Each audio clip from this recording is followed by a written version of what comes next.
It's morning already. Oh, Paimon still needs more sleep.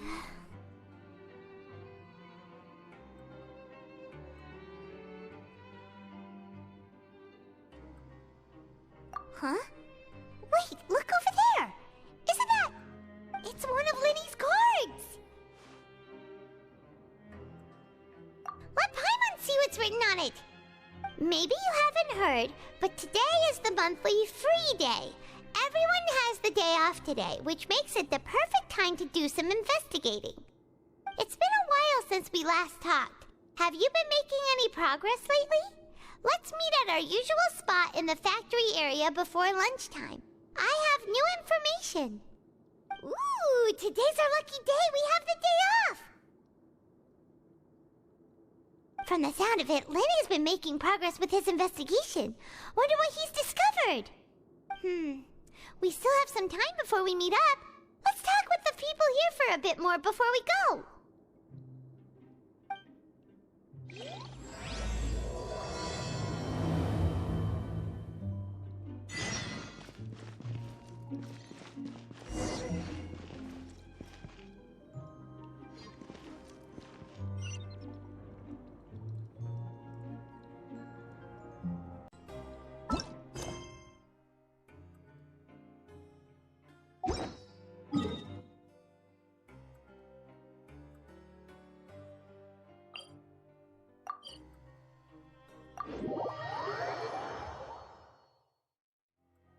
Good things come to those who don't wait around. That's what they say anyway. Knowing my luck, the opposite is... There's a group of people over there. Let's go listen in. So I said, that's not a faucet. Hey, who are you two? Why'd you come over all of a sudden? Sorry for eavesdropping. Sounds like you were talking about something private. What's the matter? They're just looking to join in on our fun, that's all. Hey, don't pretend like it's okay for them to just interrupt us like that. Yeah, fine. You're lucky we don't mind extroverts that much. You hear that, Quisto? What nice! Your expressions tell me you're looking to hear some juicy info, am I right? But before that, it just so happens that I know you two. Really? Are we that famous? You're kidding. How often does anyone get a personal tour led by His Grace himself? Practically everyone was talking about it. Word has it that you also caused quite the kerfuffle. A little mistake, huh? I like the way you put it. You see, people with a good attitude can join our group anytime, unlike some of the others here. Your group? I'm Quisto, and this is Lavaroon. People usually call us the Bombshell Bros, but don't worry, we're not playing with bombs or anything. It's just that our information is always so explosive, and we blow minds on the regular. So, you two really like to gossip? Whew, you sure know how to embellish. No, you don't get it. Knowing intelligence will make things better for you here. For example, knowing who's working with whom, who has the latest rumors, who's not getting along. Wouldn't you like to know all that? Whoa, all this info's worth something, you know? You should prove you're worthy of it. I don't mind him. Quisto's always this way. Just play nice and say something to massage his ego. The welfare meals. Talk about the welfare meals. Right! That meal we had yesterday was super delicious. Paimon can still taste it whenever she closes her eyes. Is that so? To tell you the truth, I've been helping out with making those welfare meals. I've been working as a kitchen assistant for about a month and a half now. Oh, so you're the one who made those delicious steaks. Amazing! You could be a professional chef. You are correct. I am a true professional. In fact, I even went to culinary school. But enough about that. Since you like my cooking, I guess that means we share similar tastes. Listen carefully. This little bombshell will help you learn what's really going on here in the fortress.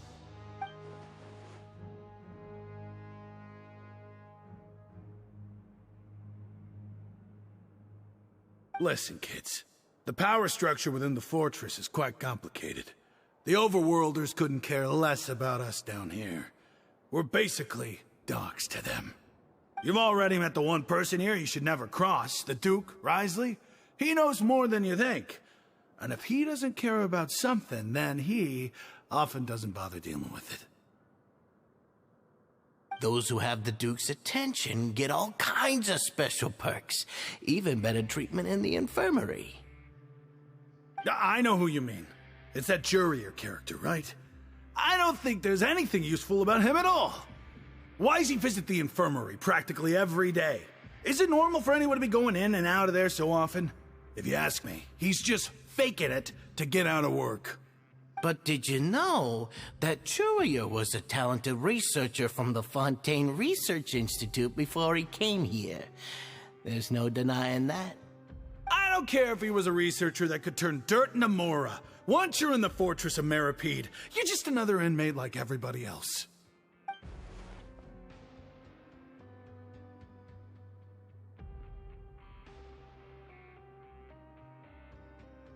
Speaking of which, the last time I saw him, he was passing by in the corridor with Lorvine. I also heard they started arguing in the library and got into a fight, right?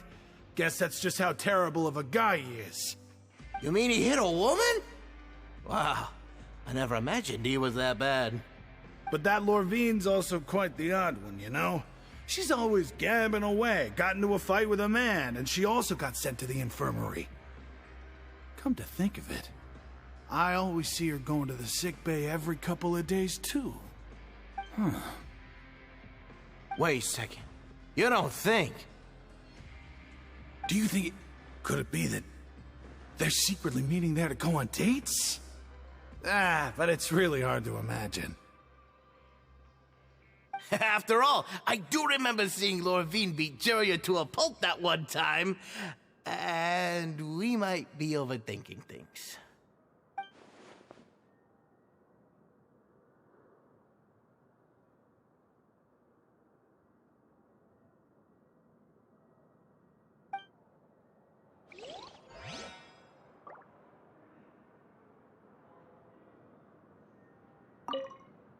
Is it really all right for us to talk about people behind their backs like this? That's just how it goes. Good gossip is still gossip. Yeah, I guess you're right. But wait, we're not just gossiping. This is legit information we're discussing here, right?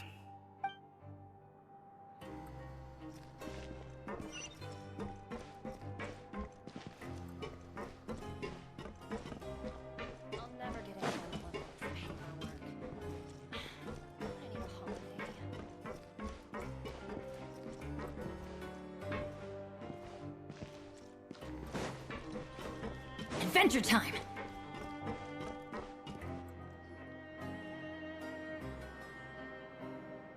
Look! There are some people talking over there! Let's listen in on the conversation.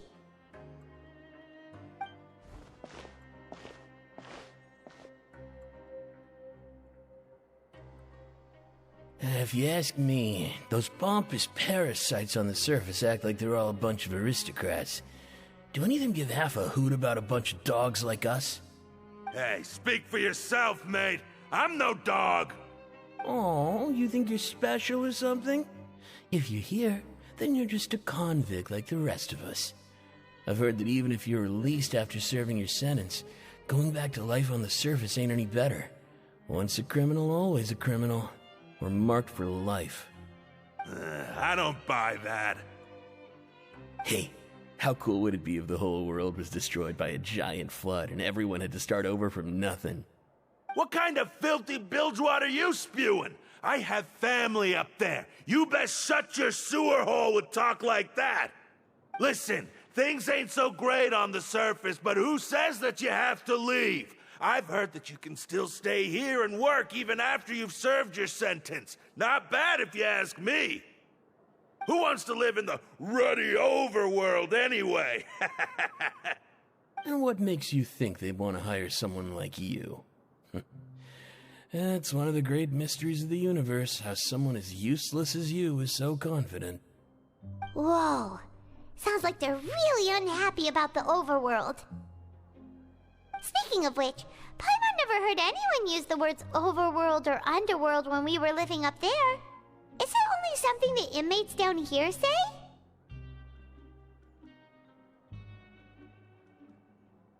That's true.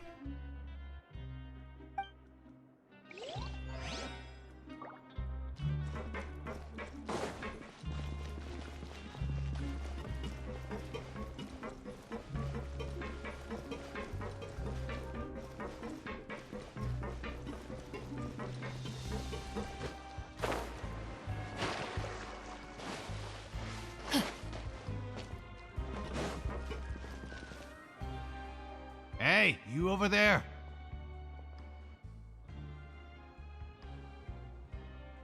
Yeah, you. Say, do you like playing card games? You know, like Genius Invocation TCG? You TCG players are like mint in the wild, literally sprouting up everywhere. Hey, come on now. What's wrong with finding fellow Invocation aficionados? Anyway, care to join me for a game? All right. No pressure. But why would you be looking for people to play Genius Invocation in a place like this? Don't people usually come here to fight? Whether you're throwing down cards or throwing punches, it's all a competition, isn't it? It's all the same in my eyes. There are lots of card players here in the fortress. When I saw you, I immediately thought, hey, even outsiders from other nations play cards. So I came over to say hi. Sure. Great! Since you've been here longer than us, you need to flex your seniority a little bit, right?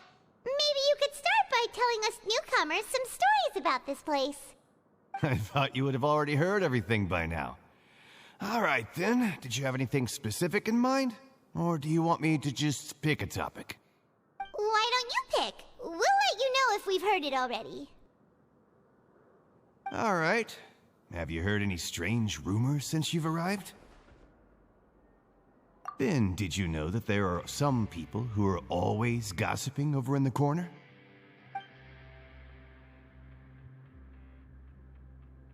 Yeah, so you've already met those two. They're quite a pair. They always keep an eye out for the latest happenings and gossip about everything. I've never seen anyone with more time on their hands.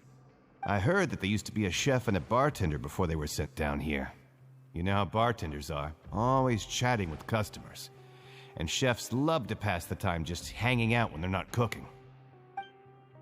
Good to know. Do you have anything else to tell us? Let me think. Sounds like you want to hear something a little more tantalizing. Oh, did you know that the Duke was also a convict in the fortress of Meripede before? Huh? Wait, are you serious? That's right. The Duke was an inmate just like you and me. Seems he was exiled here for committing some crime. Who knows how he ended up rising up to become the warden, though. To go from an ordinary inmate to becoming the manager of the whole place? I'm not gonna lie, I kinda respect that. A forbidden zone? Sounds like something that someone just made up. I've never heard of that.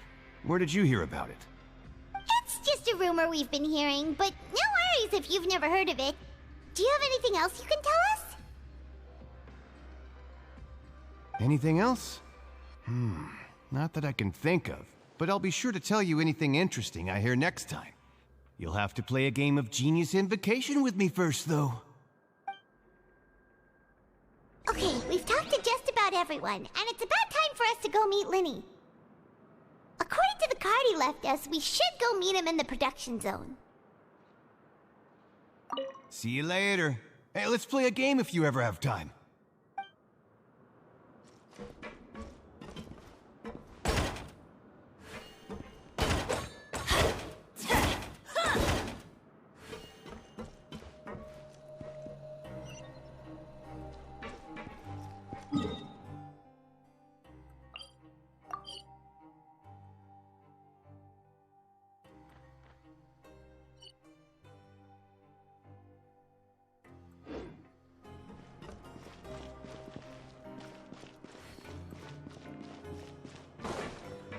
Off we go! Adventure time!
Oh, ow!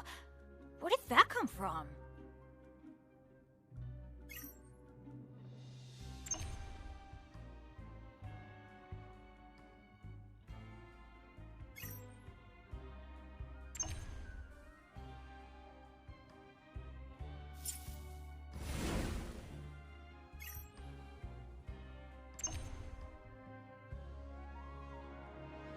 Let's go find some treasure.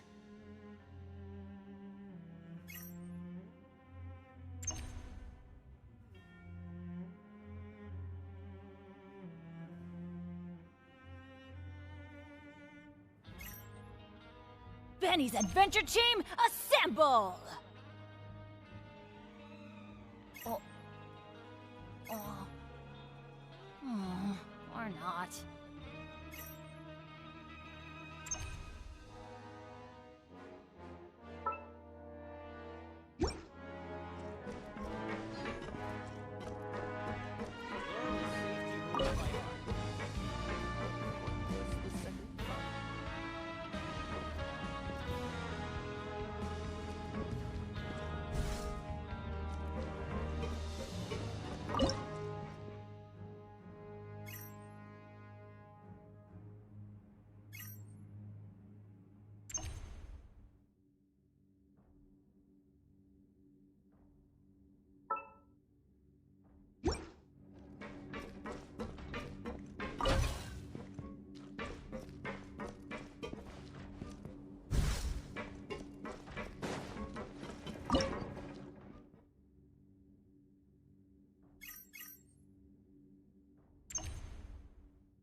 The safety rules by heart. Wait, what was the second part?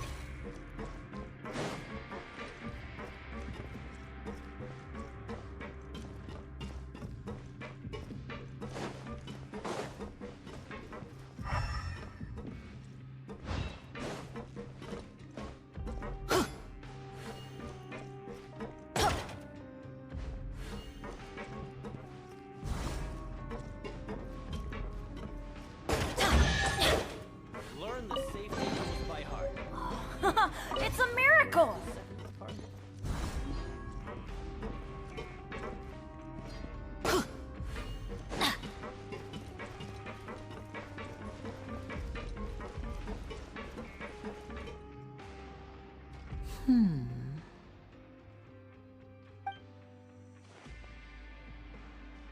Huh?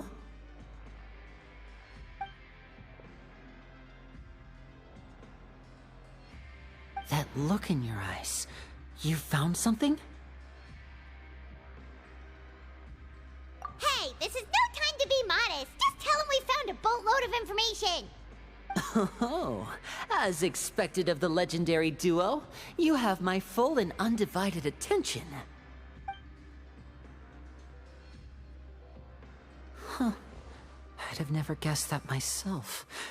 The rumors swirling about this place are unreliable after all, and Master Child probably went missing because he found a way out. He is a harbinger after all. I suppose he's much more resourceful than I initially gave him credit for. Unfortunately, this isn't enough for our final report to Father. We need to find out Master Child's exact whereabouts. Father told me that even though Master Child said he was just coming to Fontaine for a vacation, he actually had some personal reasons. His agenda might be linked to his disappearance.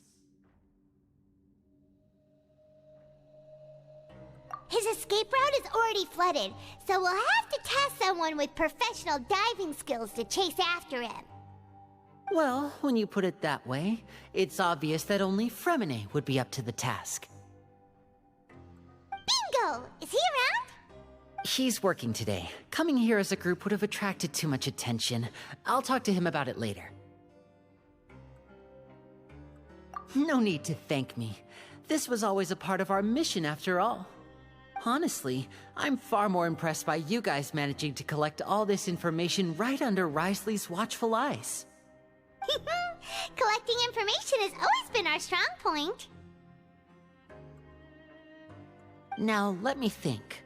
To find out more information, Fremine will have to retrace Master Child's original route. And if he's to do that, he'll have to set out on the next pipe cleaning day at the earliest. That's 6 days from now. And after that, he'll probably take another 2 or 3 days to return. You can even estimate how long it'll take for him to get back? We've been working together for a long time. We know each other's capabilities like the backs of our hands. Traveler, what say you to meeting here 9 days from now? We'll be able to pick up Fremine while we're at it, too. Oh, and there's just one last thing we'd like your help with. Though we can just sit back and wait for Fremine's report on Master Child's whereabouts, we still need to make more progress on the investigation of the Forbidden Zone. Fremine's no master of disguise. Lynette's still working on getting intel from the other areas, and I'll need to spend some time helping Fremine prepare for his diving mission. So, you are the only ones we can count on. What do you want us to do? Will it be hard? Well, I won't call it easy per se, but I think you'll be able to pull it off. Listen carefully. You'll need to find an excuse to get into the infirmary and investigate the room and environs. You've mentioned several sketchy-looking people always meeting at the infirmary earlier, so it probably has something to do with the secret we're hoping to uncover. You've already met the head nurse, so she'll be less suspicious of you. Investigate the internal structure of the infirmary and any active dealings within, and pass those on to me alongside anything else you're able to discover. But also, there's no need to take risks. Don't forget, safety always comes first. My apologies. I just started rambling out of habit. It was almost as if I was talking to my younger sister. But that's not a bad thing, right?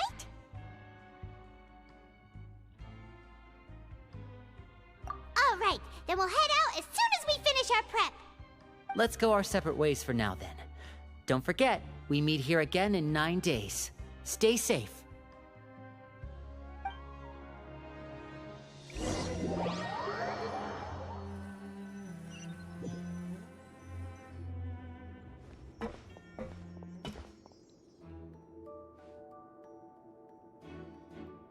Hey, stay here for now. Paimon will take a peek. There seem to be several people inside.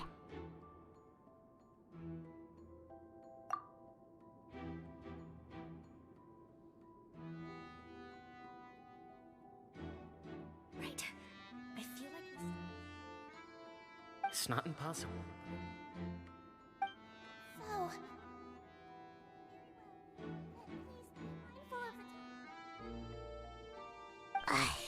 It's a bit hard to understand them from here, so why don't we just try to talk to them in person?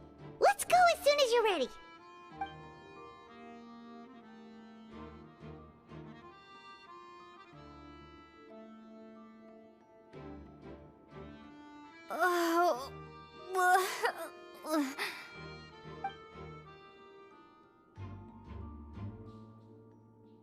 Someone, please help! She's sick!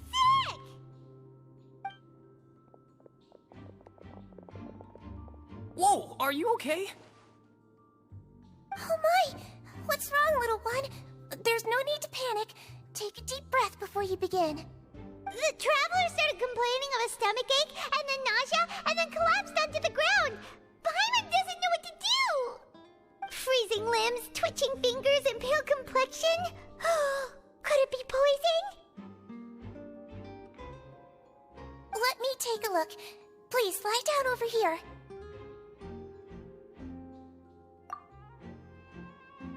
Don't worry, I'll get you to the bed safely. Here, hold on to my shoulder and walk slowly.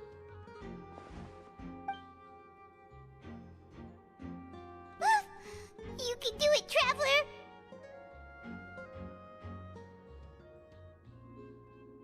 Don't apologize. You're sick after all. Now, please relax. I'm just going to do a preliminary checkup on you.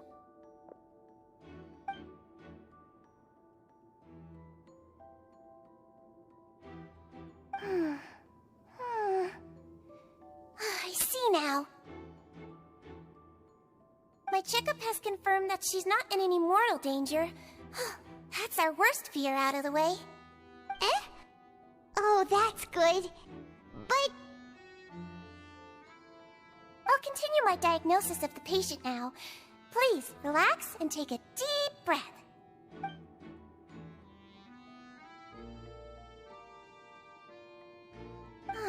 Don't sense serious damage to your organs either. Does it hurt when I press here? And here? Huh? But based on my initial checkup, there shouldn't be a problem here. How strange.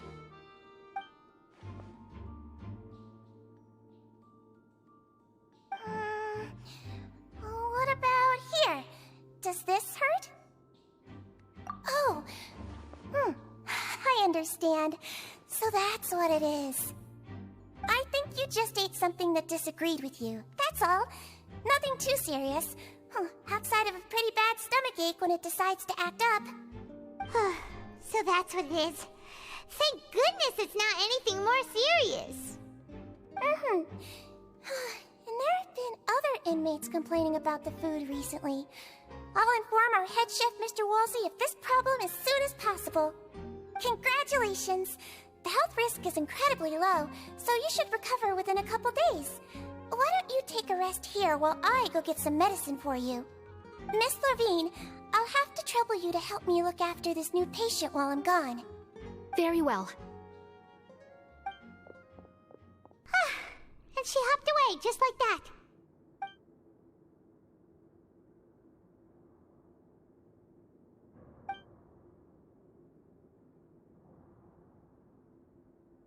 Hello. So how are you feeling now?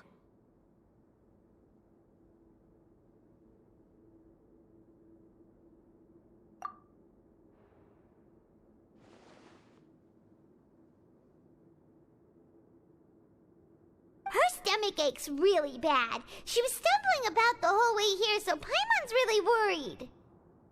If Miss Sijuin says it's not a serious problem, then there's no need to worry. She's the best medic we've got down here.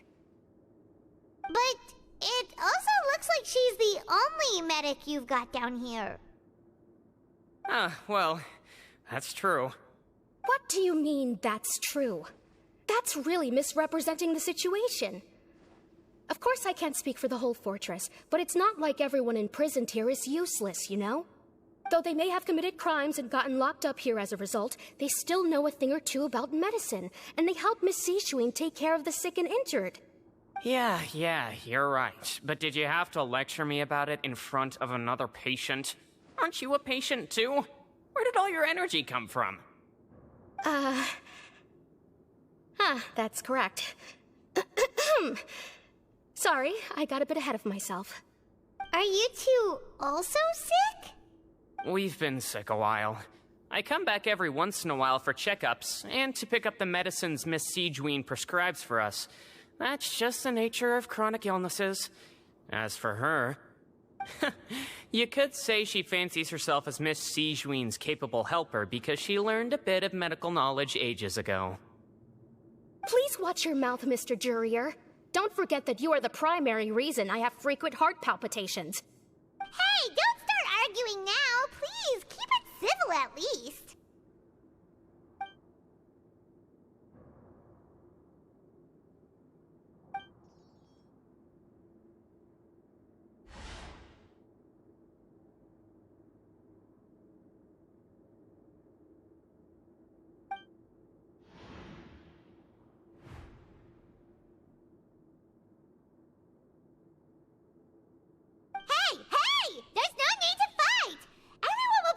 Someday, so there's no need to argue over silly things like this!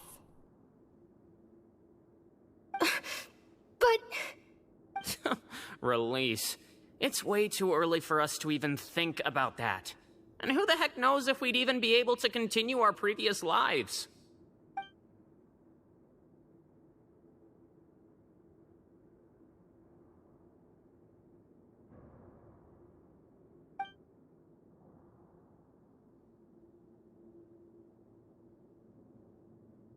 Please allow me to end this boring and useless conversation. Oh, and Mr. Jurier, I don't want to see your face here again anytime soon. And same to you, Miss Lorvine. Anyway, that was more than enough rest for me, so I'm going to get out of this excessively noisy place. See you later, everyone. He just slowly walked off like that?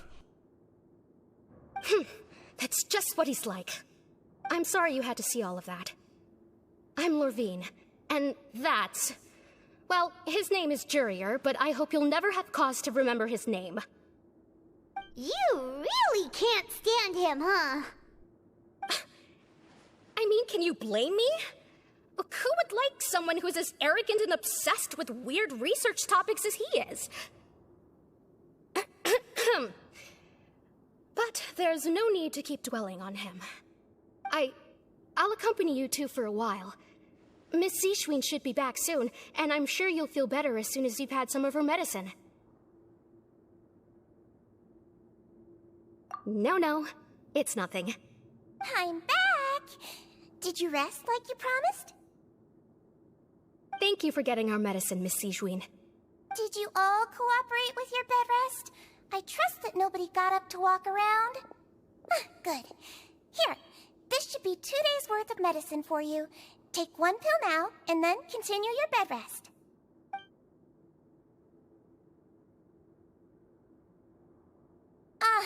Miss Lorvine, I left in a bit of a hurry just now. Do you still remember if we discussed the color of the pill that you should be taking today? I remember. You said it should be yellow.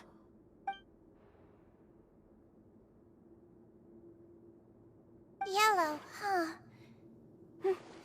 I understand. These are yours. Please, make sure to go to bed early after taking them tonight. You'll benefit from a good night's sleep. All right, then I'll also be on my way now. I hope you feel better soon, too.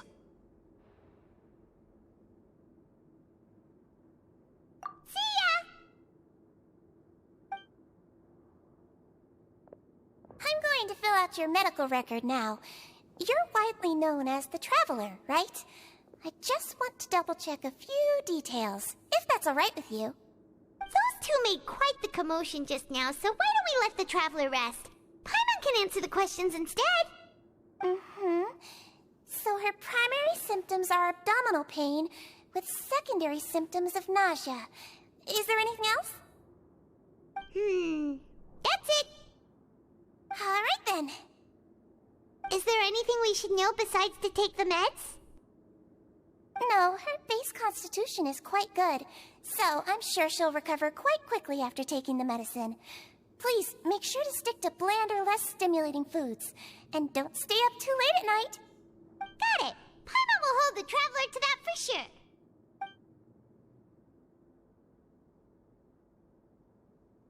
Oh, you're going to take a nap already? Okay then, you get some rest.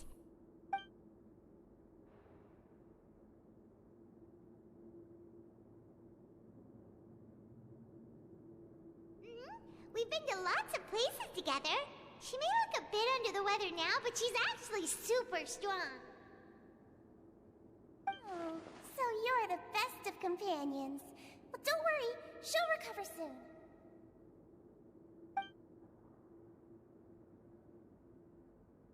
Ah, you're awake. How do you feel? You slept for a really long time, but we never left. Well, now you can go back without a worry in the world. Remember to take your meds regularly, and remember bland foods. Thank you, Miss Sijuin.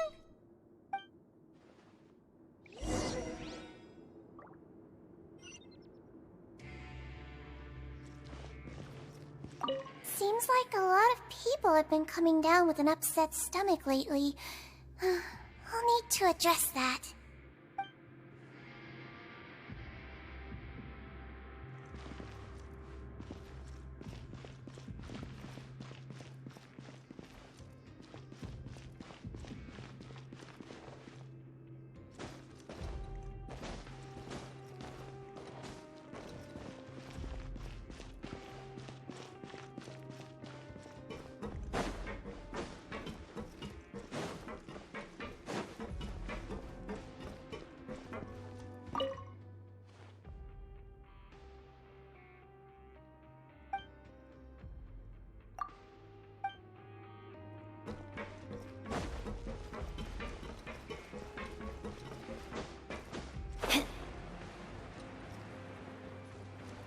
Off we go!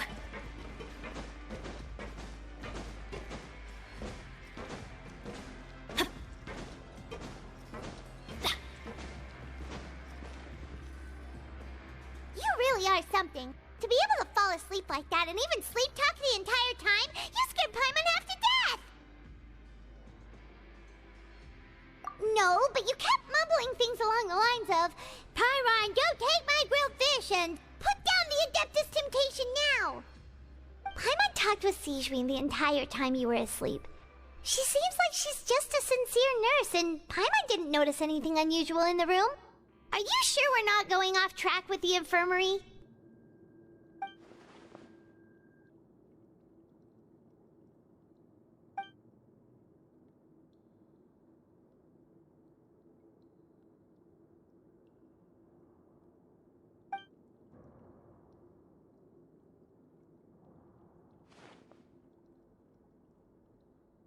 Whoa!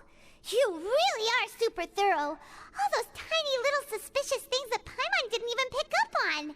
We've got to give the info to Linny.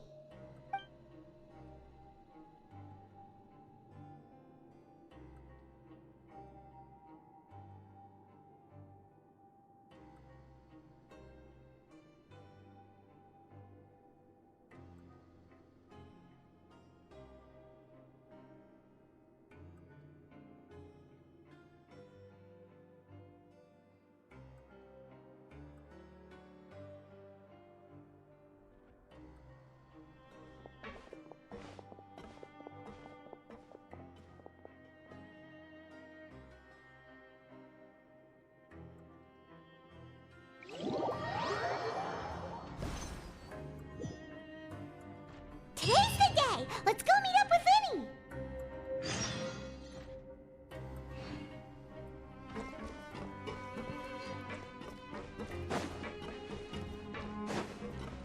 Adventure time! Learn the safety rules by heart.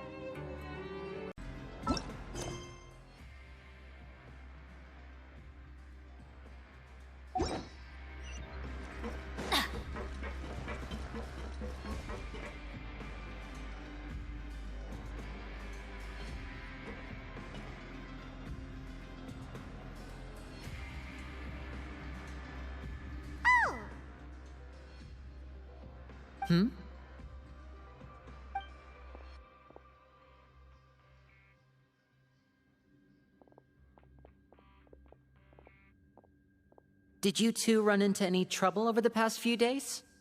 No, we just worked our shifts according to the schedule. Nothing weird happened. That's good. That means you didn't raise any suspicions when you infiltrated the infirmary. We've taken a look at the slip you've sent. Fremine successfully left the grounds via the pipes 2 days ago, and as of last night, Lynette has also infiltrated the infirmary after faking an illness. Wait, why is she getting involved as well? You already went above and beyond when you scoped out the infirmary. To put it more bluntly, even if we were to view that as something you did in exchange for Fremine's help, you've already done more than enough. Infiltrating a guarded stronghold is a different kind of job from a one-off investigation. We want to avoid using the same faces over and over and reduce the amount of suspicion that will fall on any given person. Lynette also felt like you have already taken the first step for us, so she should be the one to finish the job. So that's what Lynette thinks. Oh, Paimon hopes everything's going well for her. Perhaps that's true. You're both very good people, and we've come to appreciate that more than anyone else. Unfortunately, there's still one thing that could get between us, lest you've forgotten. The matter of our respective loyalties. You've mentioned before that you've had some run-ins with the Fatui. I can understand that feeling, so I assume you're just helping us out of the kindness of your hearts? Well, everyone could use some more friends. We'll be counting on you to help us in the future, too. Since I see you as friends, then it's even more important for us to protect you from any peril. Fremine and Lynette feel the same way. Glad to hear it. Then, let's go check on Lynette before Fremine returns. If everything went well, then she should be wrapping up her investigation right about now. Is now really a good time to go over? According to my observations, Sigewinne always spends around half an hour away from the infirmary right before lunch. Lynette knows this as well, so this should be a good time to meet up with her.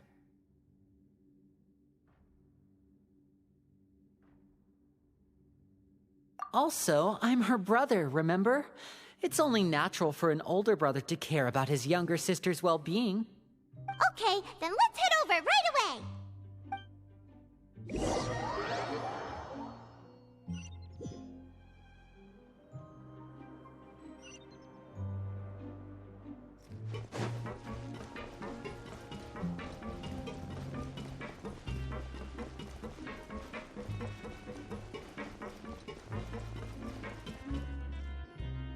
Lynette should be here right now.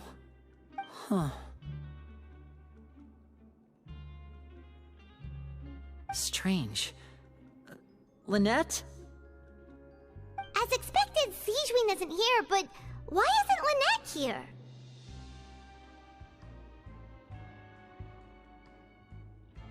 No, Lynette rarely deviates from the plan.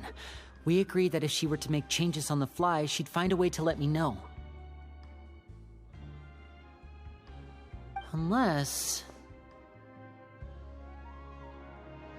Let's see if there are any clues around here. We can look while we wait for her. Who knows? Maybe she'll be back soon. Okay.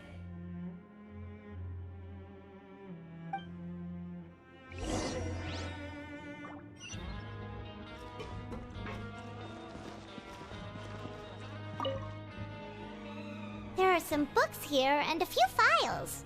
They all look like medical records. Advanced nursing, how to raise the spirit of your patients, a quick guide to the psychology of emotions, and the meaning of laughter. These sure are some interesting books. Who knew Sigewinne would be interested in these kinds of things?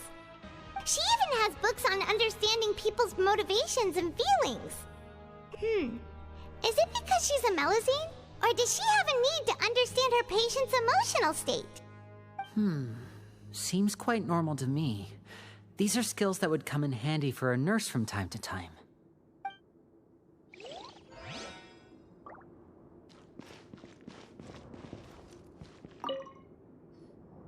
none of the beds have any signs of having been slept in.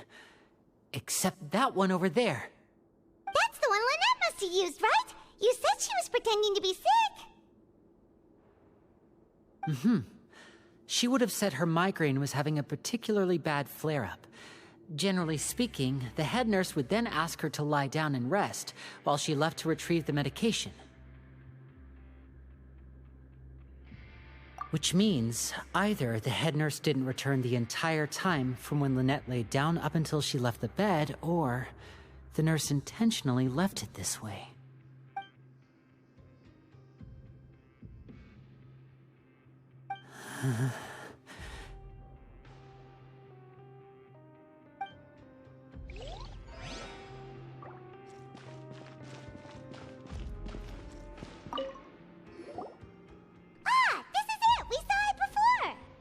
Wait, this thing?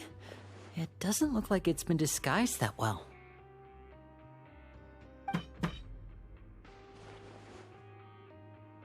The space behind it is empty. From its size, I don't think it's an entrance that is meant to be taken apart. There's probably a mechanism around here somewhere. Could Lynette have tried to get inside? But if that's the case, she would have contacted me for sure.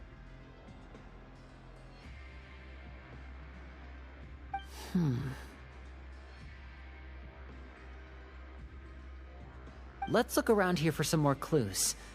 Don't panic, just take another look.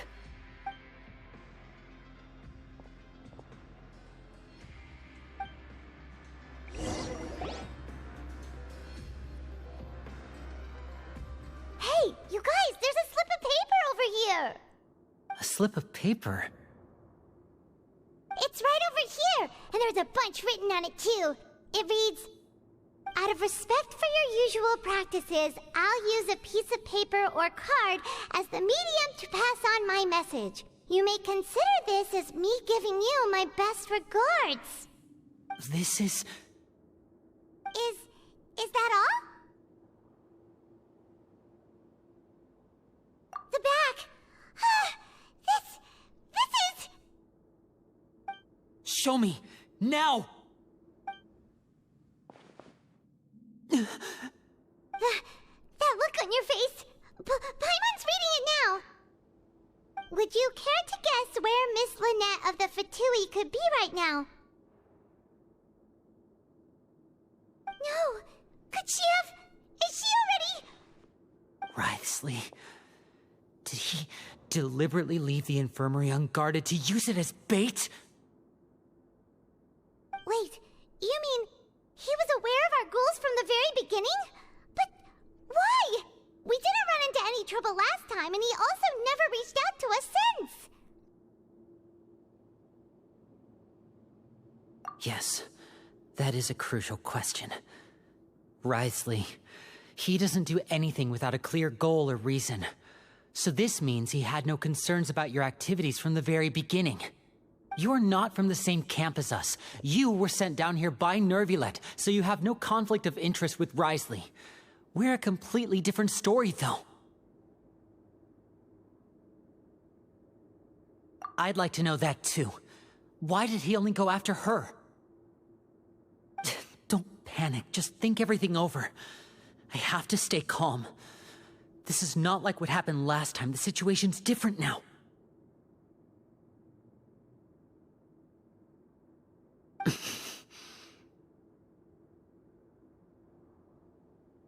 Wait, you're right.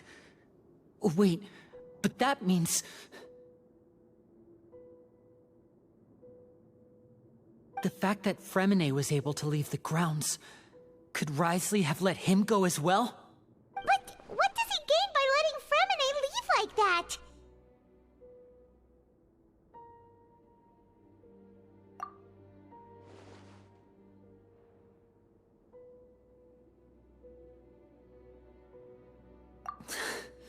So he's challenging me and trying to provoke me, I'm sure of it. We never should have sent out Fremine. We had to go through all that trouble to find an opening to sneak him around the guards and into the pipe, and we even thought luck was on our side. If Wriothesley let him leave on purpose, then he's probably in a terrible spot now as well. Lenny's getting more and more panicked. We have to calm him down.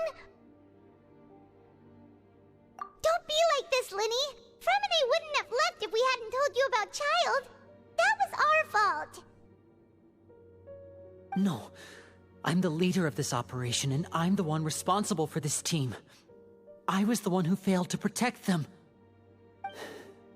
I'll go talk to Risley. Hey, don't be reckless! Traveler, please, talk some sense into him! I simply cannot allow Lynette to be abducted again. I have to go. I'll find a way to get them back! He's rushed out the door! After him!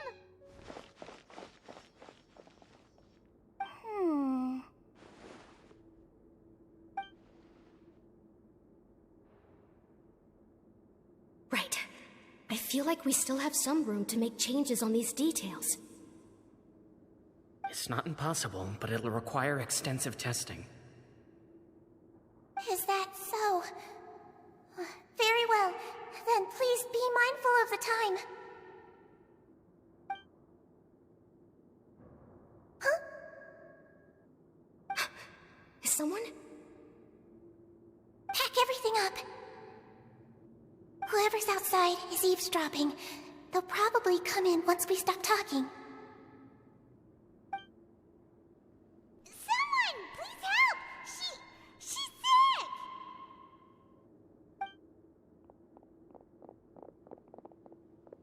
Whoa, are you okay? These two. As expected, they've already found this place. Oh, they are quite sharp. What a delightful turn of events. I like smart people, but I also like playing dumb. I like the feeling of being trusted. Oh my! What's wrong, little one? There's no need to panic. Take a deep breath before you begin. Being able to read human expressions is quite the useful skill. Wait! Wait! It's no use. We have to catch up to him.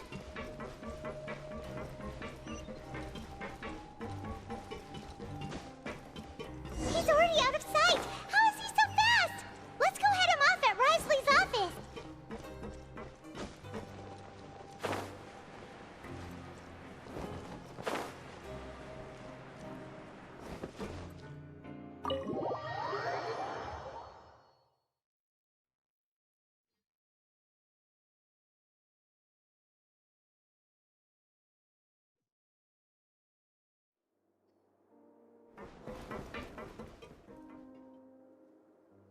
Come out and face me, Risley!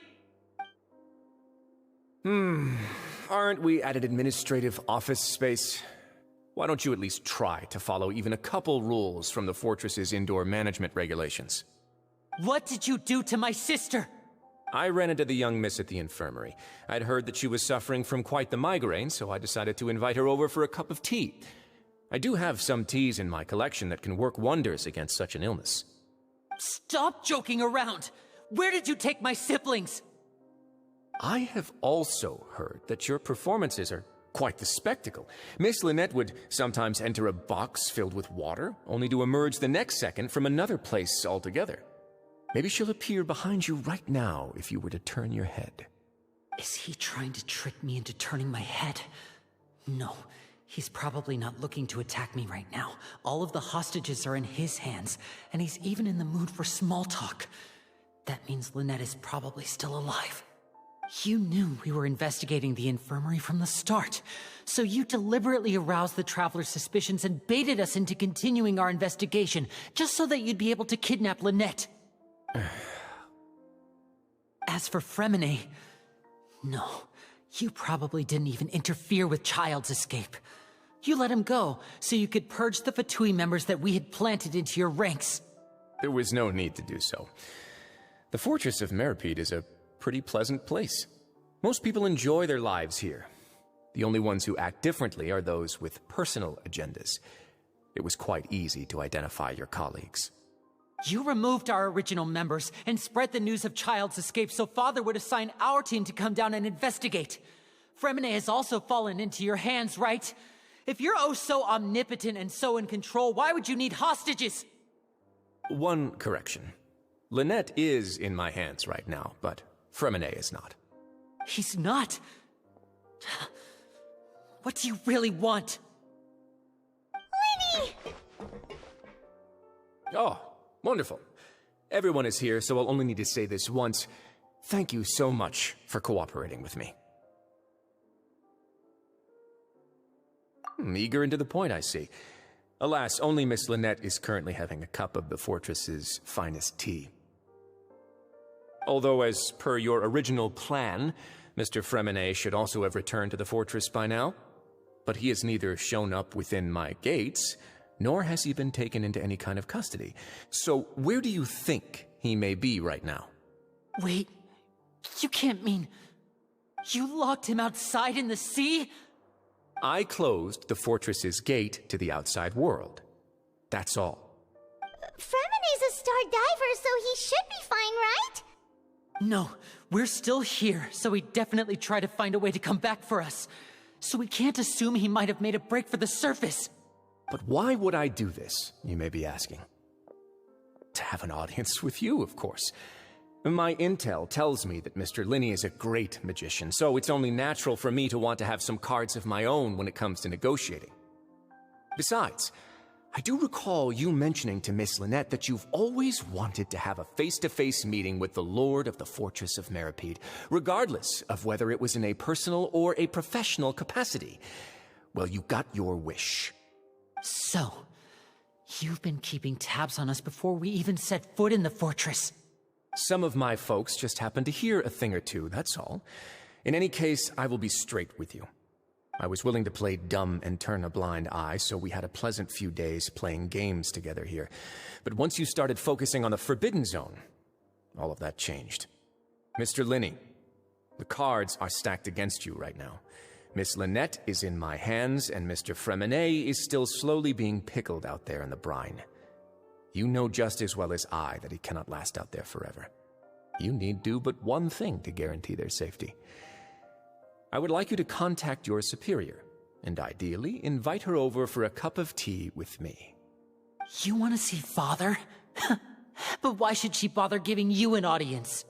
Well, if she cares for the well-being of her dearest children, she should have plenty of motivation to join me for a parents' evening. I've heard that the bonds between the members of the House of the Hearth are like the bonds of family. I don't see why she would refuse. Why did you think Father sent us to handle the Fortress of Meripede? This place is basically a no-man's land. It wouldn't be fitting for anyone as important as a harbinger like Father to come here in person. Oh, I see. So it's because she doesn't care for my place here. That's such a shame. After all, I've amassed quite the tea collection. I was looking forward to sharing it with her. Both Monsieur Neuvillette and Lady Farina have already received many samples as gifts. Was this the extent of your master plan to get to Father? No matter how much pressure you may put on me, I won't allow you to use us to blackmail her. You people really are difficult to get along with. All I'm asking for is a face-to-face conversation. Does she truly have no interest in the fortress's secret?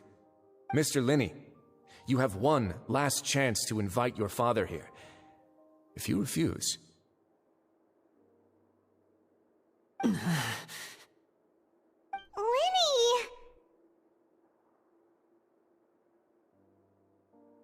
Instead of asking why I'm doing this, why don't you try to see things from my perspective for a second?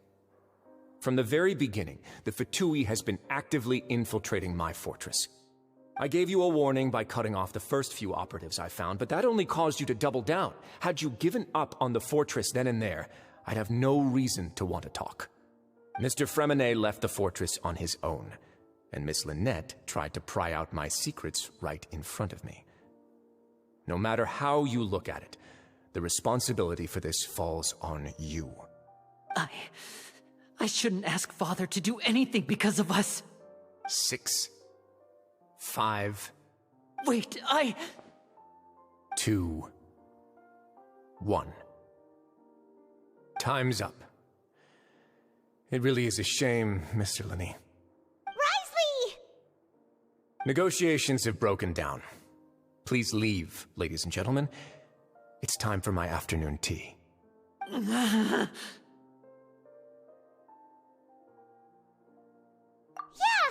to the Traveler. If you can't talk to Linny, can you at least talk to us?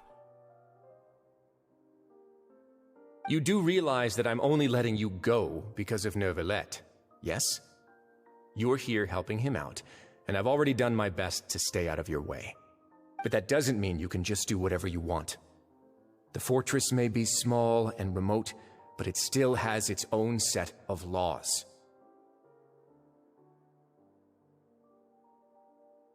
Then how about this? Those who are capable deserve respect. You've spent quite some time investigating my home turf by now, so why don't you tell me a thing or two about what you found, I'll ask you 3 questions. Answer all of them correctly, and I'll agree to your request. Question 1. Regarding the hidden rules of the production zone, what is the truth behind the one about not being allowed to work for 3 days in a row?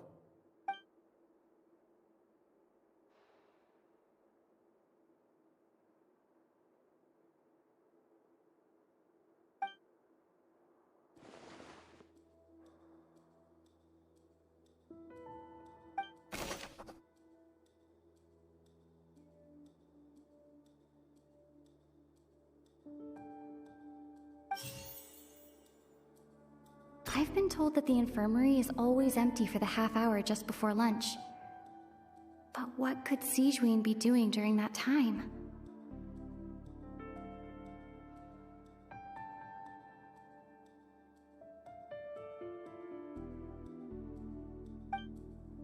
The Fonta promoter has been struggling because he doesn't recognize the real value of coupons. Meanwhile, the Duke believes that only idiots who don't understand the value of coupons would spend them on Fonta. We often see Miss Sigewinne observing the prisoners at work near the production zone. It seems like she can perceive the general state of a person's health just by looking at them.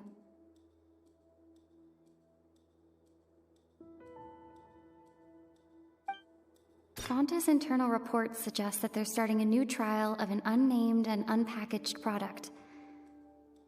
But the product has to undergo a trial because even Fonta's own employees have a lot of reservations about it.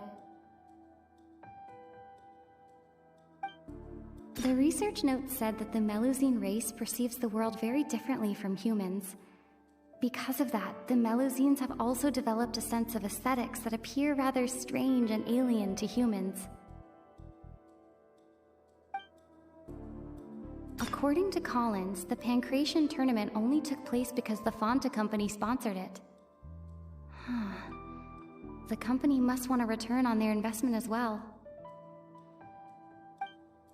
The research note said that the Melusine race perceives the world very differently from Fonta's internal reports. We often see Miss Sigewinne observing the prisoners at work near the production.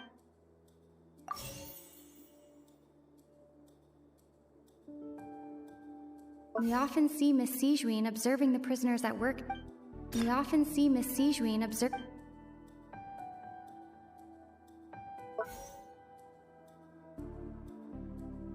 The research note said that the Melusine race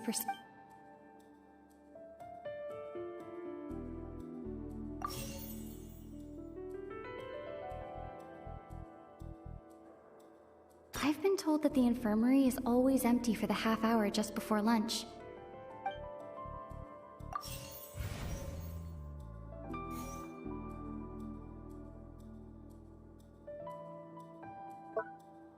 I've been told that the infirmary is always...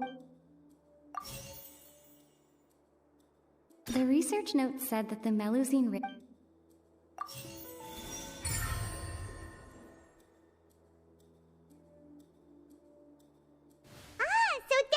going on. Paimon understands it now. Who would have guessed?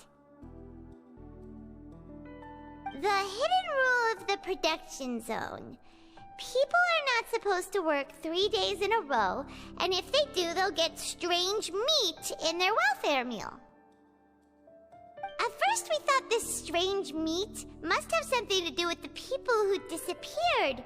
But in reality, they were all prepared by Sijween, the head nurse. She often visits the production zone to observe the workers' health and makes a note of anyone who has worn themselves out after 3 full days of work.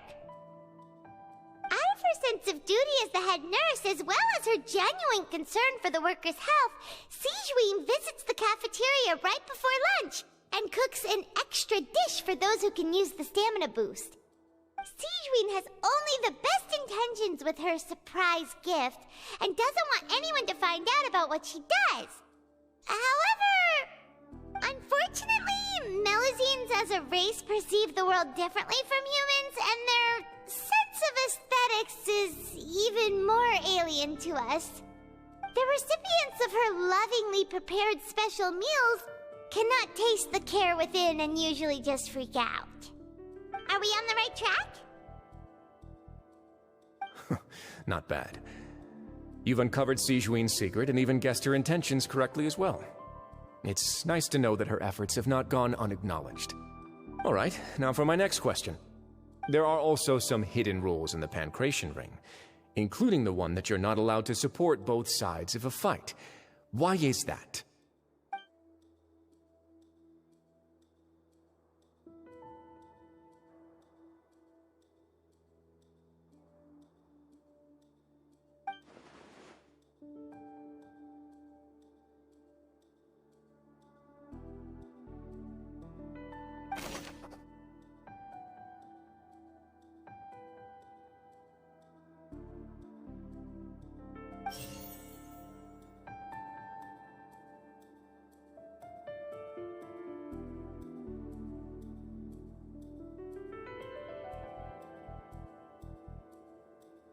According to Collins, the Pancration tournament only took place because the Fanta company sponsored it.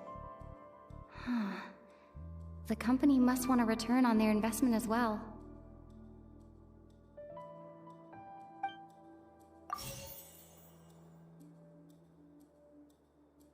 The research note said that the Melusine race perceives the world very... The Fanta promoter has been struggling because he doesn't recognize the real value of coupons. Meanwhile, Fanta's internal reports suggest that they're starting a new trial of an unnamed and unpackaged product. But...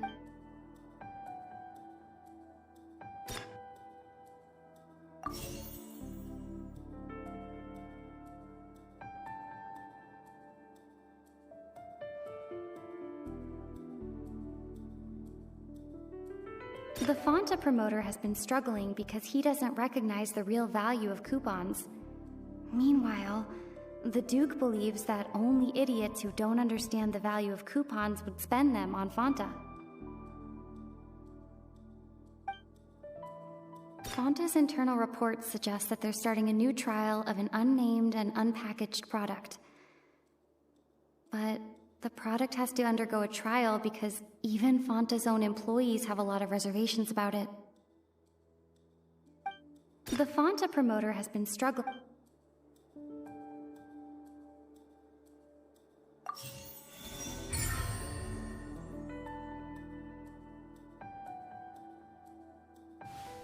Paimon gets this rule too now, so there really was nothing to be afraid of. That hidden rule of the Pancration Ring is about how, people are not supposed to bet on both boxers at the same time.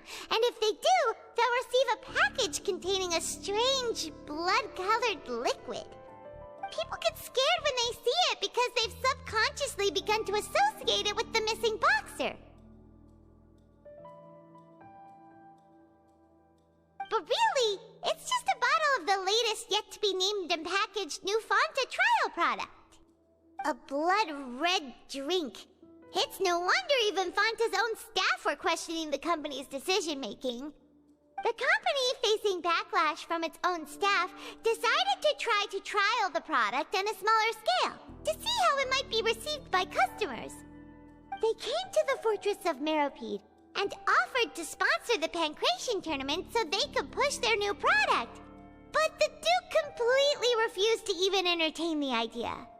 The Duke, knowing how valuable coupons are in the fortress, knew that only total idiots who didn't understand their true value would bother buying a Fanta product here. And so, only those who proved their stupidity by being dumb enough to bet on two opposing sides of the same match were selected to receive the drinks. I acknowledge the effort you've put into bringing the truth of this mystery to light. Although, based on your description, that Fanta promoter is a bit too careless with his words, I may just reconsider my collaboration with the company. All right, and here's the final question. What's the secret behind our head nurse and all of her patients in the infirmary?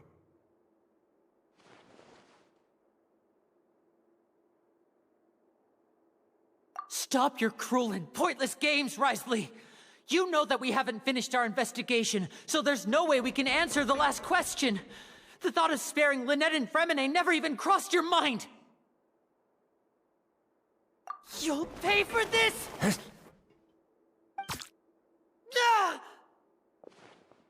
Lenny, are you alright? Oh, close one. I owe you, Sigeween. That was a fantastic shot. It was nothing, Your Grace. Sigeween? Though this gun may look like a toy, it's actually fully functional, as I just demonstrated. Sigeween... You...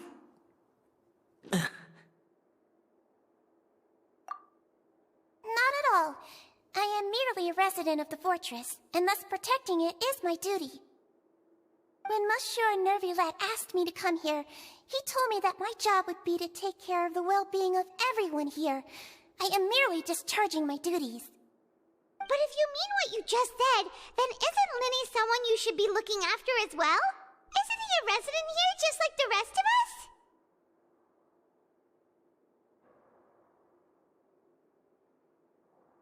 But I really am just doing what Monsieur Nervulette told me to do. Everything I did, I've done to protect them. Had I not, they would be in far more dire straits right now. His Grace knows it too, right? Your Grace? Mind proving my innocence to them? My dear Sigeween, whatever shall I do with you? Would it have killed you to just wait another minute or two? Well, it's nearly time after all. The way you do things can be truly frustrating sometimes, Your Grace. I figured I should try to talk some sense into you. What are you talking about? What time? Take me if you want. Let them go. How touching. Can you just give me one more minute? Don't be like that, Your Grace. All right, everyone, calm down. 2 more visitors will be arriving any time now. I'll go get a cup of tea. Miss Sigeween, I leave Miss Lynette in your care. You... What are you doing? I believe I hear footsteps.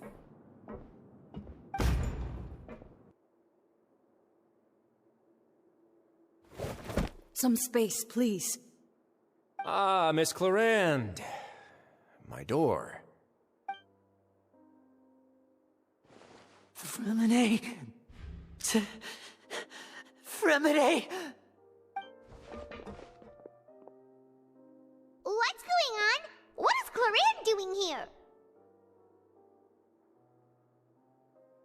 Work. I'm sorry about shooting you, Mr. Linney. The tranquilizing effect will begin to wear off soon.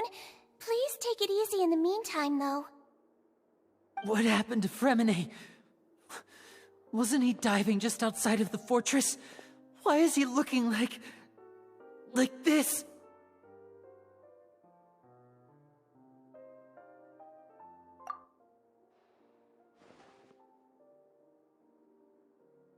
A flushed face, an accelerated pulse. He must have consumed primordial seawater. What did you say? Please, make some space. I'll need to give Mr. Fremine a more thorough checkup. Your Grace, I'll leave the rest to you. I'll talk to Clarande while you get Fremine to where he needs to be. Everything else can wait.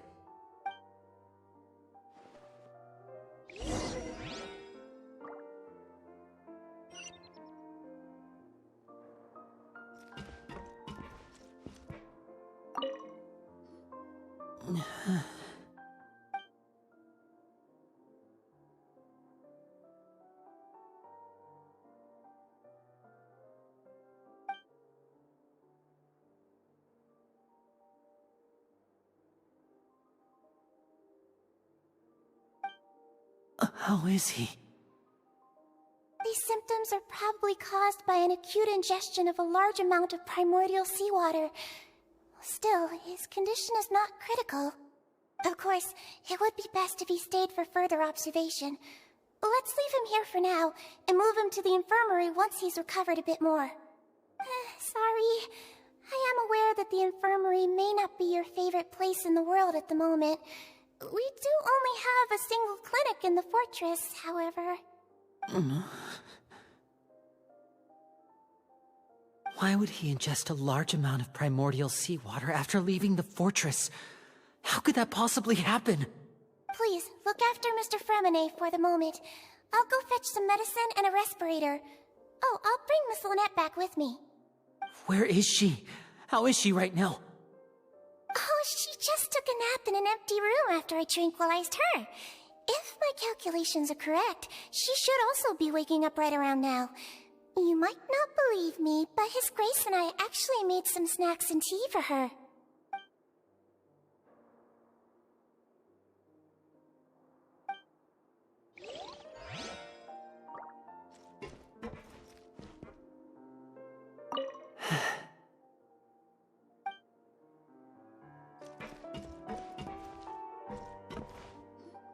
What's that look on your face? I thought I made good time on the way back. Oh, I'm just admiring your punctuality. Had you arrived just a few minutes later, Sigewinne may have been forced to shoot Mr. Linney again. How's the situation out there?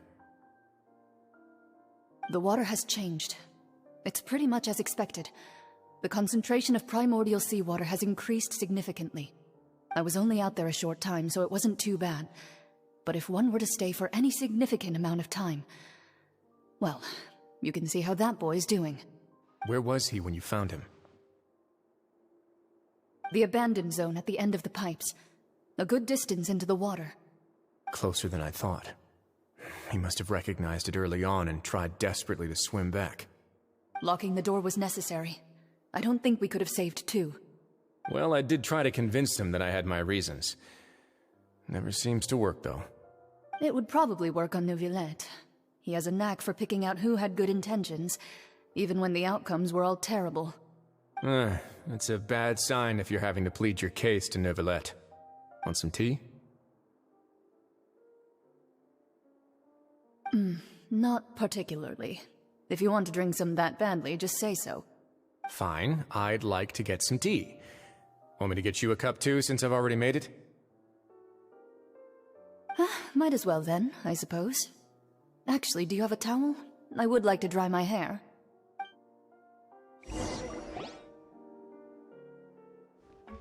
Linny, are you okay?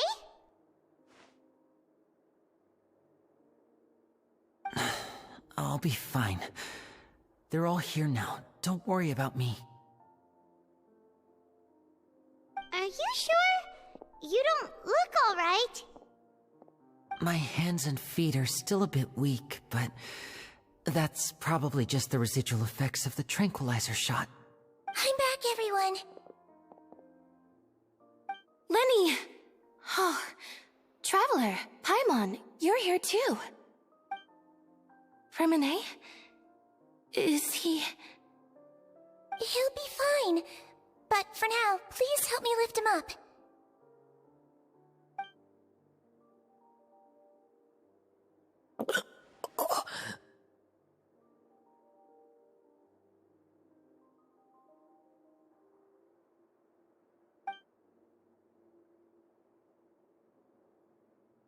His breathing's beginning to slow down. Give me a hand and help me get him to the infirmary. Yeah, I'll take him from this side. Lynette, together? On it. Traveler, you seem pretty worried about him. Want to come with us?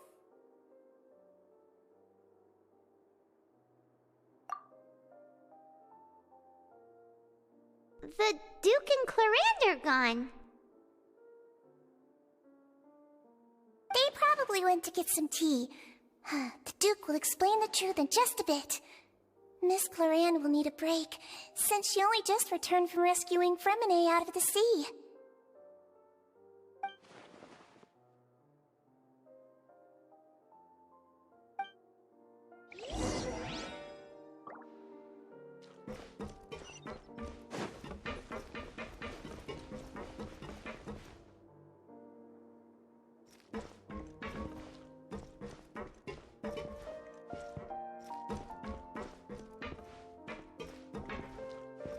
Could I tempt you with some sugar for your tea? No need. Could I tempt you with some sugar for your tea? No need.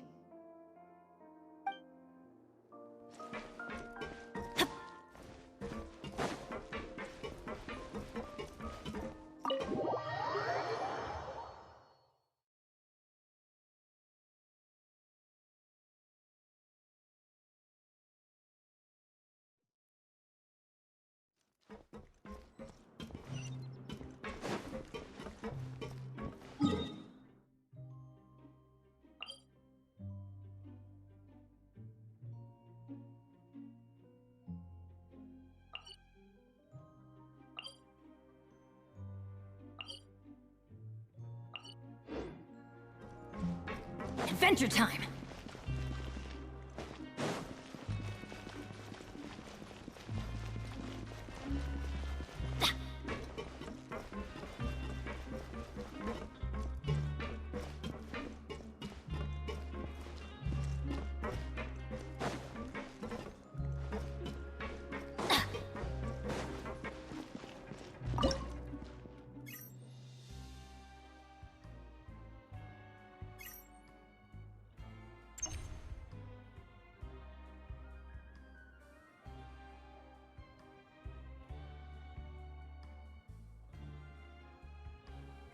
Oh, ow!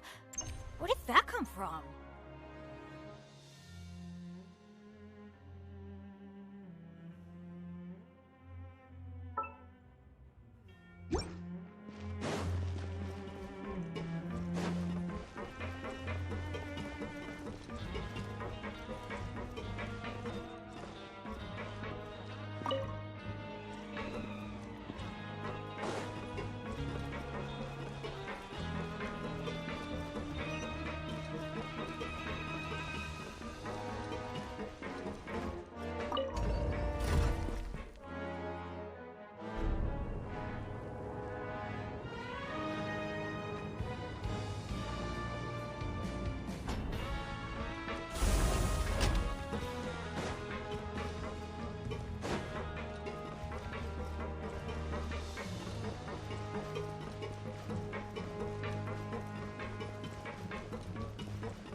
He's awake.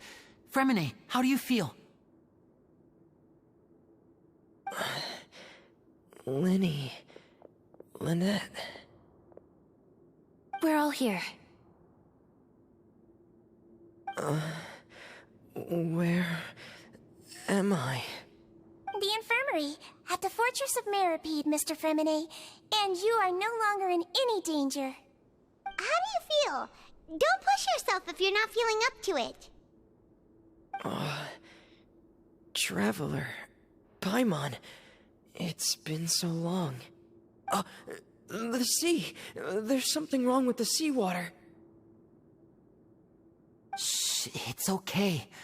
We can talk about it after you've recovered. No, listen to me. This is really serious. There's primordial seawater mixed into the regular seawater. I don't know why it's there, but no one should touch it. Pipes. Right, the pipes. It's all coming back to me now.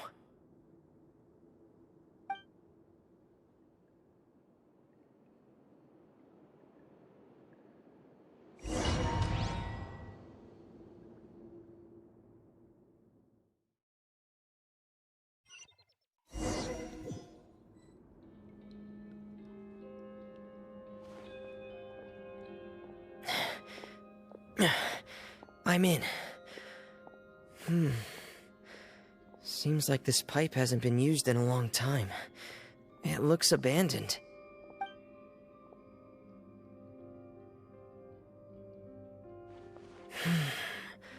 Where could Master Child be?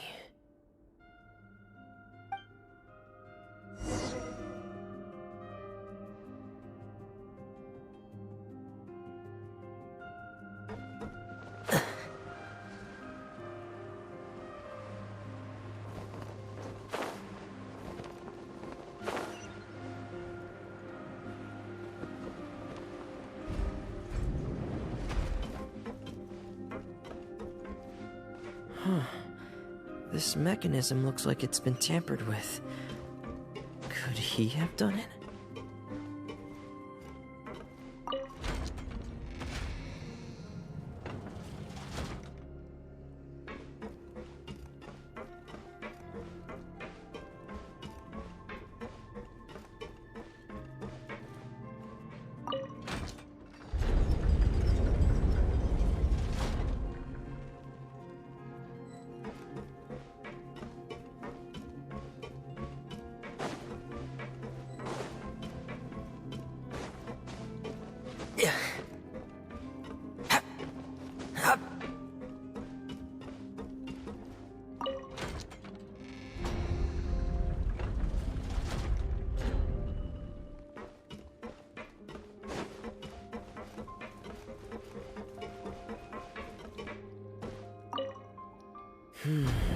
It's getting stuck on something.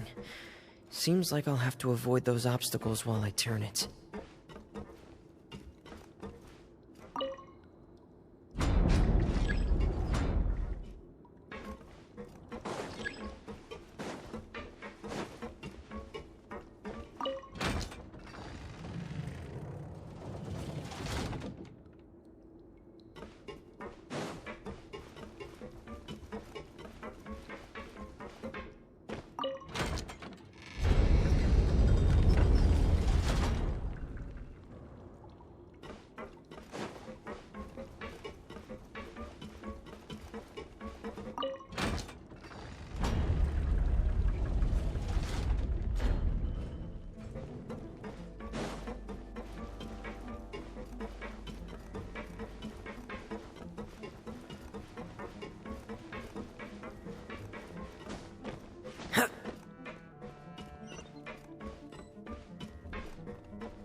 This is where the water starts. Okay. Master Child probably dived into the water. I'll go take a look as well.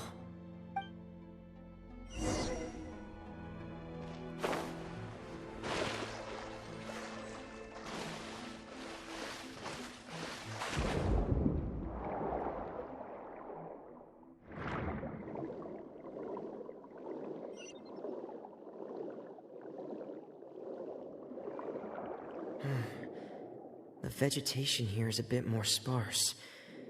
These traces aren't natural.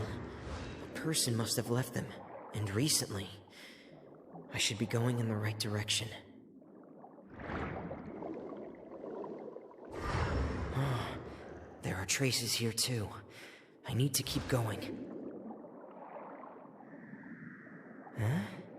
The traces are gone. But I don't see where he could have gone from here. Wait, what the...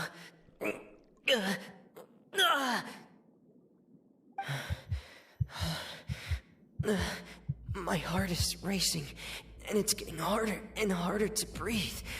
What's going on?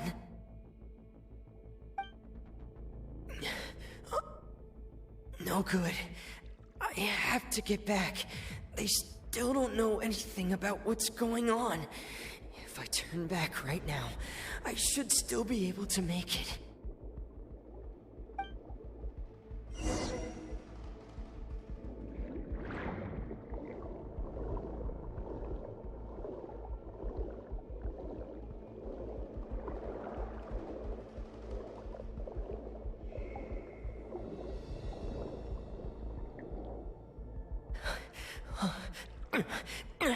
I can't die here.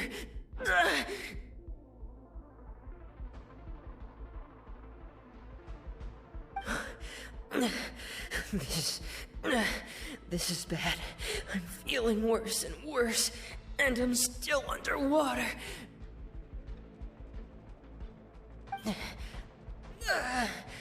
I have to push on.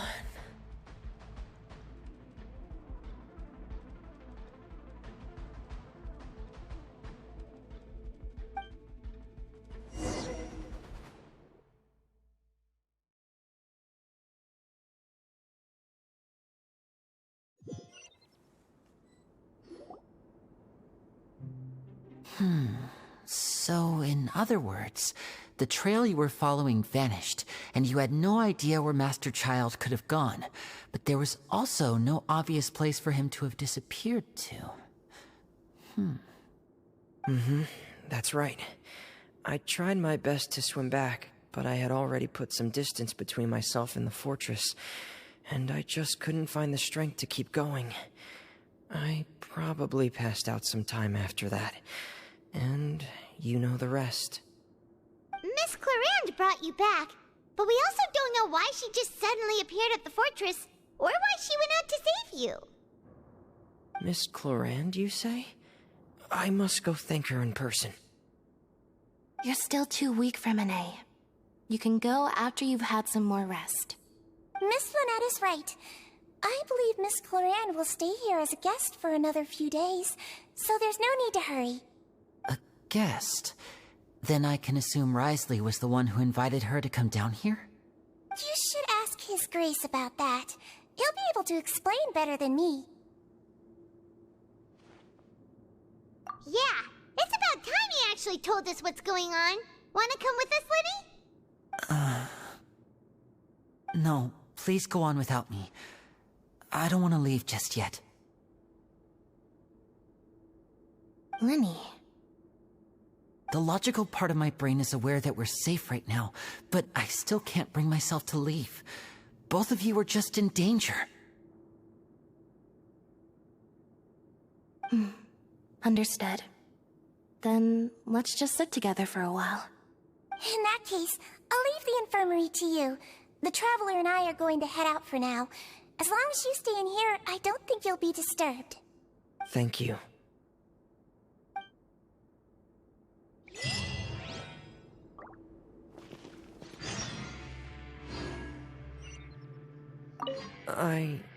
I'm so sorry, Lenny.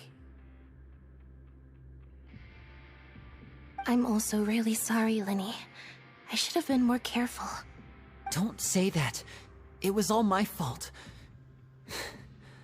I was the one who should have been more careful. You two were nearly... If I was stronger, maybe I would have already found Master Child. No, how can you say that? Huh?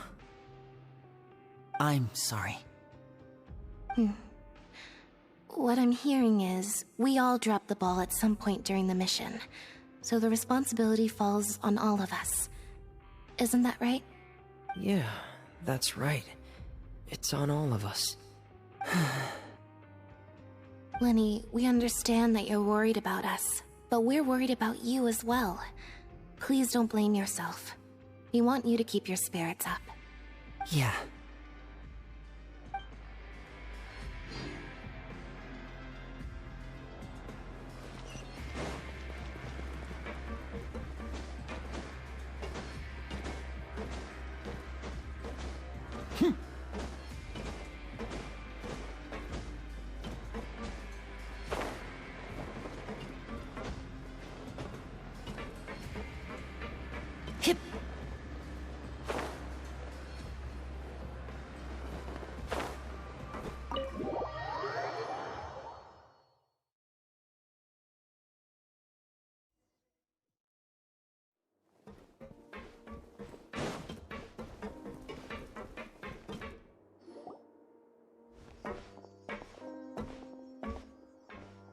Excuse me?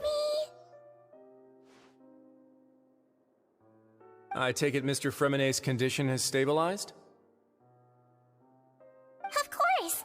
I wouldn't have left the infirmary otherwise. I've been expecting those two, but might I inquire as to the purpose of your visit, Miss Siegeween? I wanted to check up on Miss Cloran. How are you feeling? Mostly fine, I think. If you don't mind, I'd like to perform another quick physical exam. It'll just take a few minutes. All right. Thank you for looking out for me. I'll take my leave for now, then. Well, want to explain yourself, Risley? Of course, but I'm not partial to the word choice of explain. How about enlighten? Where should I begin? How about you start by asking me any questions you have? You can start with whichever one you'd like to get answered the most. Then Paimon will begin. Did you know about Lenny's goals from the very beginning? No. I just knew they were Fatui operatives sent to the fortress by the Knave. As for their specific goals, I only figured those out as you made progress on your investigation. You managed to monitor and stay ahead of them even though you didn't know what they were trying to do? They came here with ulterior motives. I'm quite adept at discerning what that kind of behavior signals. Initially, I thought their goal was just to investigate Child's disappearance. Linny suggested that I had deliberately let him escape, but in truth, I didn't really do anything special to help or hinder him while he was here. Everything he did, from finding helpers to leaving this place, he did on his own. Of course, it's inevitable that the Knave would make a big deal out of her fellow Harbinger's unexplained disappearance. I'm also quite curious about where that Harbinger went, so I figured I might as well let the Fatui do their own investigative work. All I care about is the answer. So you were hoping Lenny's group would just do your work for you! You make it sound like that's a bad thing. Unfortunately, things didn't go as planned. I assume that Fremenet has told you already the ratio of primordial seawater around the fortress of Meripede is on the rise. The Forbidden Zone has always been Linny's target, and you got roped into that investigation after running into him.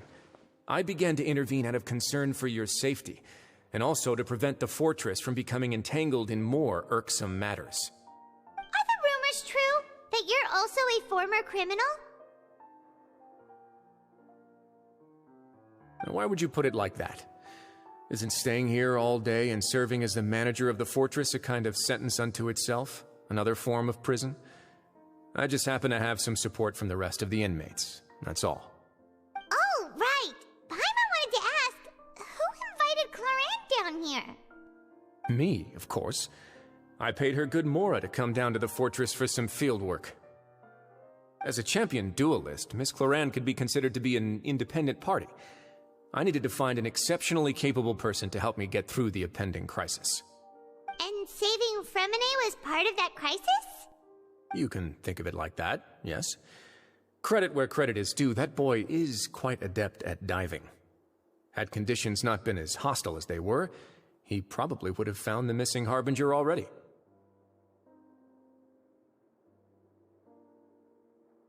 That's not something you should be asking after. Neuvillette only asked you to investigate Child's whereabouts. All I need to prove to you is that the Forbidden Zone had nothing to do with the Harbinger's disappearance. That should be clear now that you've spoken to Fremenet. But we've already uncovered that there's something wrong with the infirmary, and we've answered a bunch of questions that you threw at us. Isn't it about time that you answer our last question in return? You make a compelling case. Do you really want to know the answer that badly? Yeah, Paimon really wants to know. Even if the truth may not be pleasant? Follow me.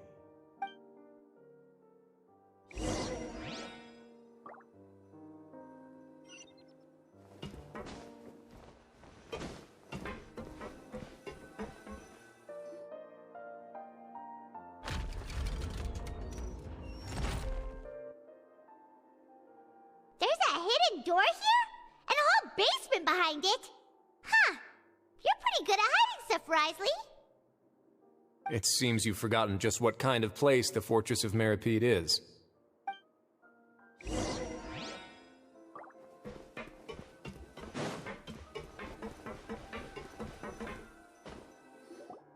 Stand on the central plate.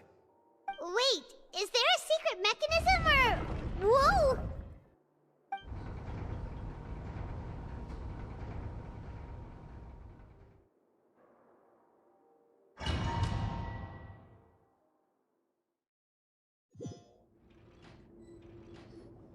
So, this is the Forbidden Zone? Honestly, for a place so well hidden, Paimon sure doesn't see anything special.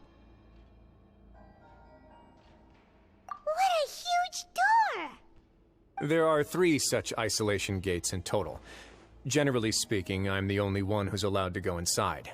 Hence the name Forbidden Zone. Am I correct to assume you're going to run on back and tell your little Fatui friends everything? Well, Paimon wasn't thinking of keeping anything from them. Well, I'd advise you wait until you've seen the whole truth of this place for yourself before deciding whether or not to tell them.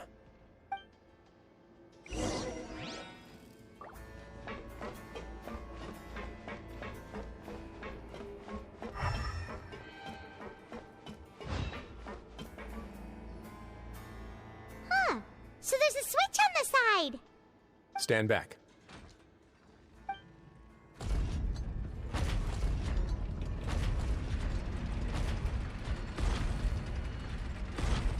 Whoa!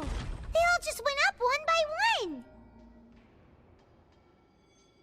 Go on, have a look.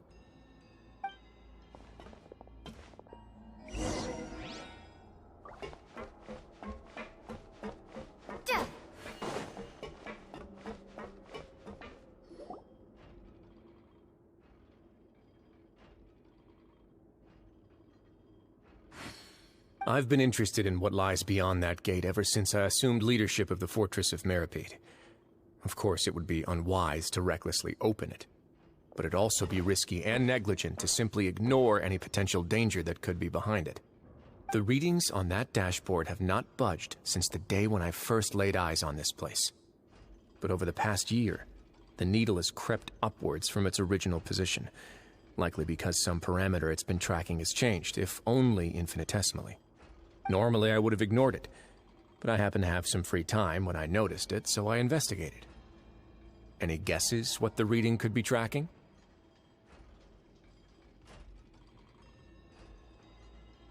Very reasonable guesses. I've considered both of those as well. Unfortunately, our dashboard is tracking something less ordinary.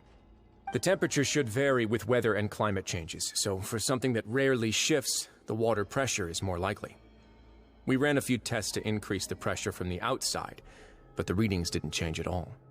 Later on, a few more possibilities occurred to me, such as a potential connection with the primordial sea. I began to make a few preparations based on that hypothesis. Over the past few days, the needle has moved again. With that, and the symptoms that Fremine displayed after leaving the fortress, I can now confidently conclude that the readings represent the concentration of primordial seawater in the seawater nearby. The concentration of primordial seawater? But we're already under the sea! And that is precisely the problem. We're at the bottom of the sea, and now we're surrounded by toxic seawater. Somehow, primordial seawater got mixed in, and the concentration is steadily rising. Yes, that's very likely. But forget about the two of us! Not even Neuvillette knows where the primordial sea could be, much less where we could find and plug a leak. Oh. Oh! Seems like you've figured it out. I believe the primordial sea lies directly beneath this sluice gate. For some reason, the primordial seawater levels have risen significantly, and it's now very close to us. The indicators are now red. Although the gate still stands, some primordial seawater has already leaked out and mixed into the sea around us. If this continues,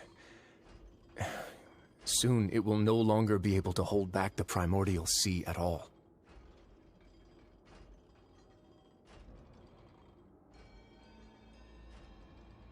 Yeah, you know what the legends say. If this place falls, then everyone in Fontaine will be turned into puddles in the span of a night.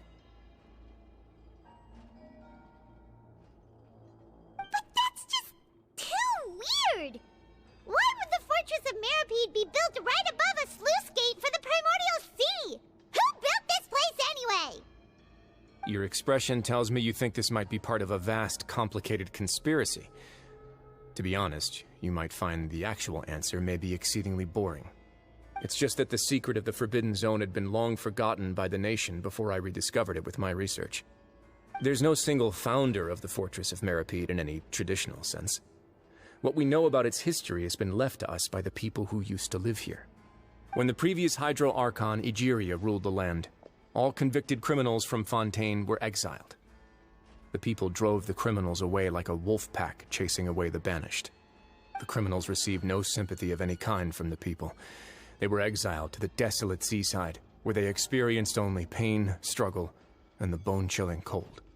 Some of them began to repent, and prayed to the Hydro Archon, asking if there was still anything they could do. The Hydro Archon took pity on them, and said, "You may go guard my secret, deep underneath the waves." And so, leaning on the power of the Hydro Archon, they gathered underneath the sea and began to build a fortress. They became a community down there in the deeps, and over the years helped it to grow. As the number of exiles increased, more and more people joined the community. When the first group of exiles died, they left the yet unfinished fortress to their successors. The Hydro Archon continued to lend her support, allowing the fortress and what it stood for to continue growing ever larger. Before long, this dark underwater fortress became the sinner's only home. And with that, the people here stopped referring to the fortress as a prison. They saw themselves as repenting sinners who would regain their freedom once they had sufficiently redeemed themselves. But as time went on, people also realized that the fortress was a lonely place. Once they had gotten used to life here, they could no longer feel comfortable living in the overworld. Once they had finished serving their sentences, some people left and some others chose to stay. They'd find some idle position and let their withered souls fade away with the ancient secrets of the past. After many, many centuries, few people still remember the reason for the fortress's founding. Now they just see it as an integral pillar of Fontainian society, as the place where criminals deserve to be sent. Now and again, researchers manage to break one law or another and live out their days in the fortress. I learned all this from an elderly historian. Everyone else just thought he'd made it all up. But now you know every part of that history is true. Indeed. It's just as the prophecy says. If this gate fails, then everyone will be dissolved into the sea. To be frank, not really. But sadly, that hasn't stopped this prophecy from proving all too accurate. Prophecies are troublesome things. Just hearing one will create the first wave of panic. Seeing signs of it will bring about the second, and actually witnessing it in real time, the third. Let's go somewhere else. I want to show you something.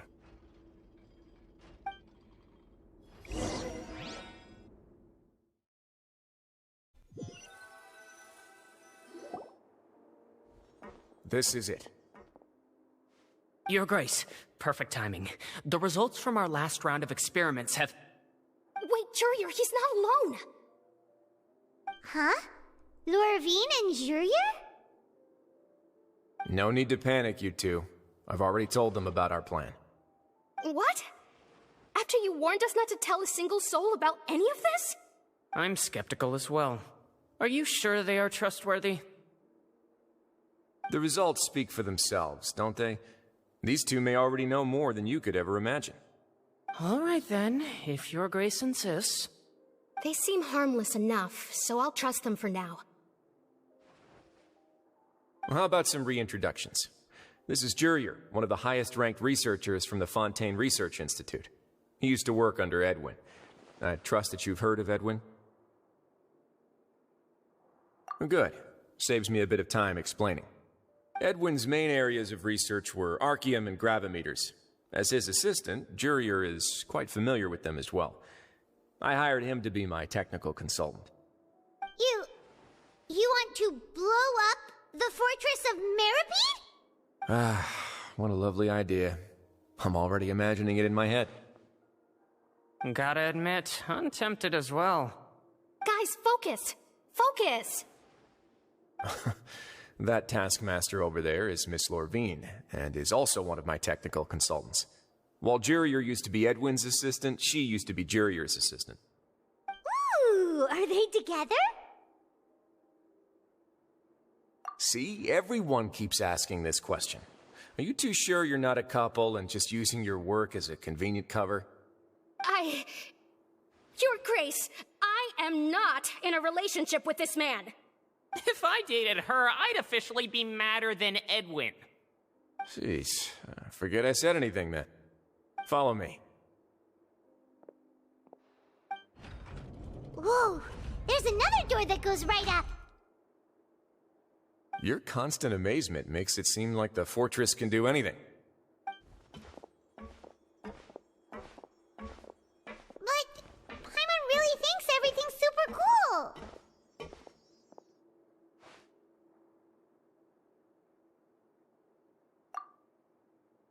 Well, let's spice it up a bit. And here you go.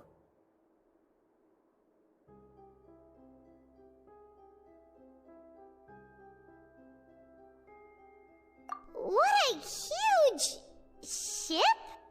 This is also a production zone that Paimon's never seen before. What's going on? How much do you know about Fontanian history? Not much at all. Well, then maybe you haven't heard the story of ancient Lemuria. To give you a quick rundown, Fontaine used to be ruled by the Lemurian dynasty. According to legend, the Lemurian king Remus came to this land after being inspired by divine revelation and found the seer Sibila, who had taken on the form of a golden bee.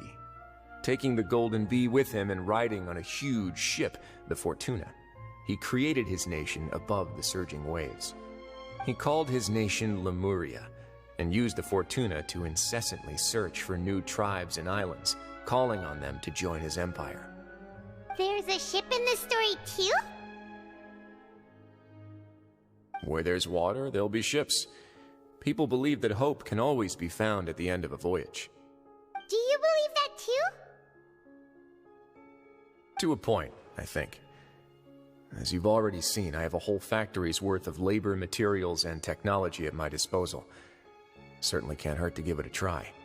So the moment I began to speculate that the primordial sea might lie underneath the gate, I also began this project. Were you inspired by the legendary Fortuna? Maybe. Fontanians need something to hold on to cope with the impending disaster. Were the workers to find out the truth behind this ship, riots would destroy the fortress faster than any catastrophe. As the fortress's administrator, I'd never make such a reckless call. All right, that's enough talking for now. I'll need another 3 cups of tea to soothe my throat. Do you have any other questions? Seems like you're good. Come on, I'll take you back.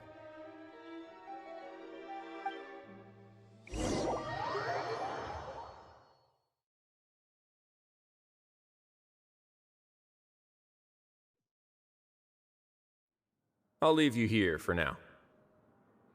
Oh, thank you so much. No worries. But don't forget, it's up to you whether or not you want to share what you just saw. What you do from here on out will likely affect those 3 as well.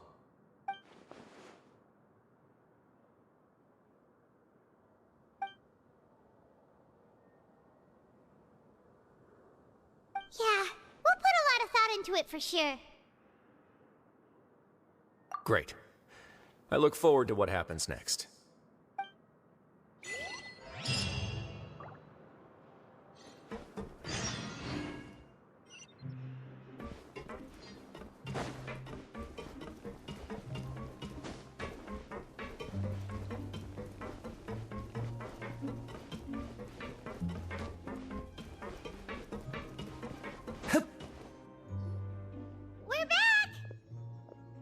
Welcome back. Do you want a cup of tea? How can you be so much like Risley, always drinking tea? Huh. Actually, now that you mention it, I just remembered something now. While I was sedated, I could still barely hear two people talking next to me. They were discussing everything, from the leaves to the water and even the teacups themselves. Must have been Risley and Sijwin. Yeah, I heard one male voice and one female, so it should have been the two of them. They really were just talking about brewing tea. I really can't make sense of this place. So, Traveler, Paimon, were you able to learn anything from Risley? Yeah, he explained everything. Very well. Then, would you mind checking your answers against my speculations? Yeah, I took the time to rest, so I'm feeling a lot more relaxed now. Nobody else is around, and Miss Sijwin is also busy with something or other, so let's just talk here. All right, then I'll posit my theories. I asked myself 3 questions. Firstly, why was Fremine affected by the primordial seawater? It was because he dove into the sea. My theory is, the long-lost primordial sea is probably very close to the fortress of Meropide. Ooh, he's good. He got that right on the first try. That's our Linny. Secondly, Risley's attitude changed dramatically during the course of our stay here. He ignored us completely at first, then suddenly roadblocked us. Why? I spent quite a long time thinking about this. If he has been monitoring the Fatui since the very beginning, he probably ignored us at first because he was hoping we could find Master Child for him. What's more, the Fortress of Meropide is not part of Fontaine's court system, nor does it report to Udex Nervulet. Risley is basically the king of a no-man's land. As long as the fortress doesn't do anything about Master Child's disappearance, Father can use it to pressure the Fontaine authorities. And while the two factions are pitted against each other, Risley will be free to move between the parties of interest. If I had to guess, he probably has something that he's working on himself. It's likely related to the secret of the infirmary, but I just can't think of what it could be.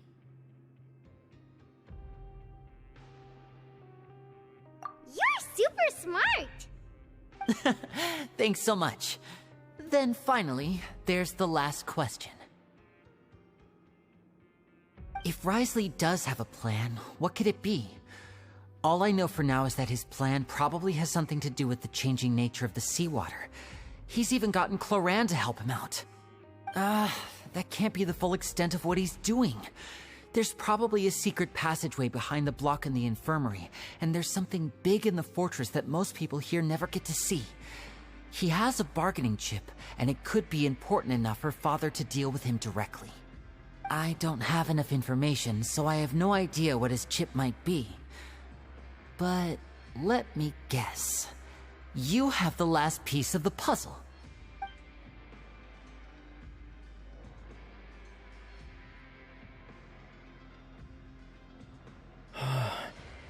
I can't believe it. The sea will engulf everyone. Just like the prophecy said. Could Risley have wanted to meet Father to figure out a way to deal with this crisis? If you remember, I once mentioned that Father sees the House of the Hearth as her base of operations, and she truly wants to resolve the crisis. But how could Risley have known that? Or perhaps he didn't know, and just wanted to bring Father over to his side? Which could be why he said he just wanted to negotiate. Yeah, that makes sense to me. I understand your concerns as well, Traveler. I'll figure out a way to pass this on to our father. No matter what, we're on your side. The two of you have already aided us far too much. We probably wouldn't be standing here right now if not for you. If you ever need anything else going forward, please come to the House of the Hearth at any time. Though you may not share the sentiment, after all that we've gone through together, the three of us basically see you as family now. You have my gratitude. Thank you for protecting Linny when it really mattered. And thank you for sharing the secrets of the fortress with us. We didn't think you were going to do it. Why are you being so formal all of a sudden?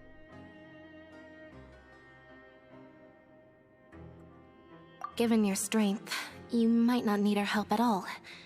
But if you are ever in danger, we will try our best to protect you. Aww, the sound of that makes Paimon feel all warm and safe inside.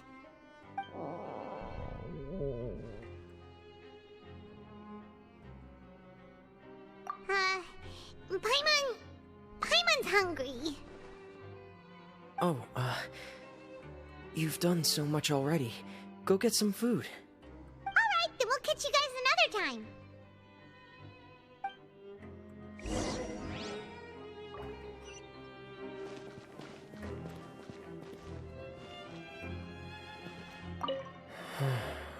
I feel like I should try to become someone more capable of helping. You're incredibly helpful. Lenny thinks so too. Yeah, you two are always telling me not to push myself, but aren't you just like that as well?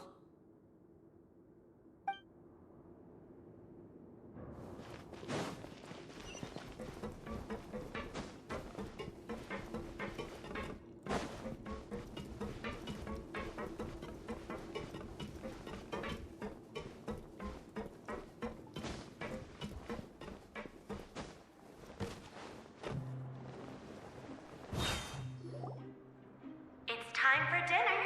Welfare meals now being served in the coupon cafeteria. Come on, let's go pick up ours as well. Traveler and Paimon, over here. Are you here for dinner too, Miss Sijween? And I'm taking the opportunity to prepare Miss Cloran's dinner as well. Huh.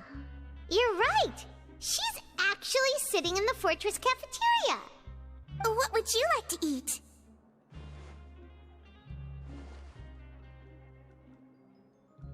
Yep, you can. I've already talked to our chef, Mr. Wolsey. It's all on me today, so you can get whatever you'd like. Me too! Don't forget Paimon! No problem. Just leave it to me.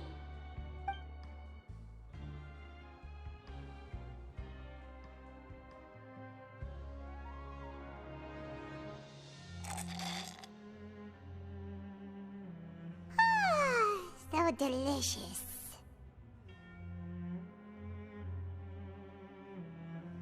Is this how it feels to be freeloaders? Wait a second, we did do plenty of work after all. Feeling full yet? How's the food? Delicious.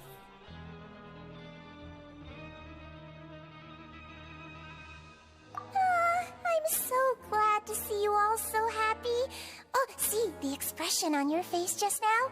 The muscle here just moved, which suggests that you're feeling quite relaxed at the moment. Sijween, do you do this to help your patients or to better understand human beings? A bit of both, I suppose. I'm a Melazine, which means I'm very different from human beings. I must know what you're thinking if I want to take good care of you. You're really good at taking care of people. Even though you're so short, you still talk and act like an older sister. Really? You're reminded of an older sister? That's great to hear.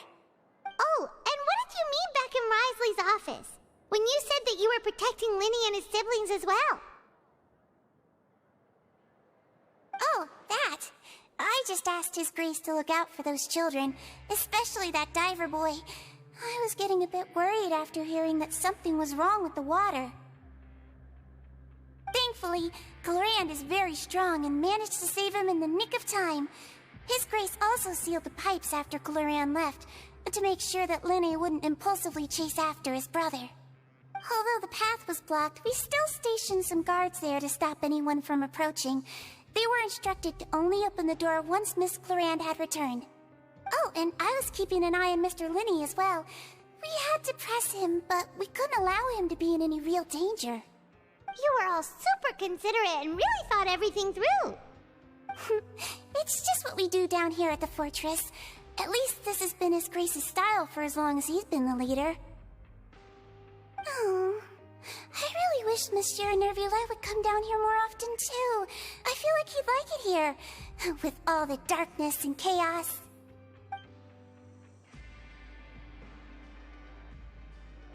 Get a good night's rest, you two. You both worked very hard.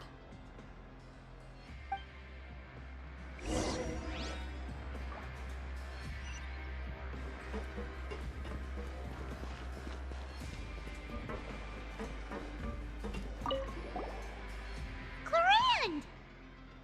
Ah, it's you two. How's dinner? It's all right. Miss Sijwin really put in a lot of effort. So we heard that Brisley invited you to come down to help, and you saved Fremonade too! You sure work super fast! Oh, it was child's play. Still, Paimon didn't know even champion duelists could take on side jobs. Oh, and why aren't you eating with Sijwin and the Duke? Won't you get bored eating by yourself? Miss Sijwin was with you, and the Duke has business of his own. Actually, didn't Navia say that you went out for dinner with her as well? Yeah. First time in a long time. First time in a long time? So you mean you've gone out to dinner with her in the past? In the past, yes. You seem to be enjoying yourselves here. Things will be getting messy at the fortress soon. Don't run around unnecessarily.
Much has happened. Paimon just feels absolutely exhausted now that she's finally relaxed. Paimon's super sleepy. Are you sleepy too?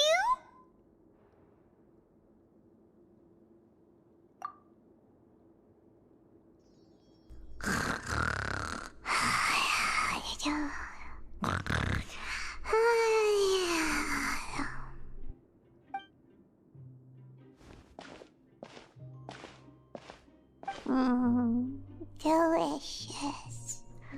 Paimon wants seconds for free.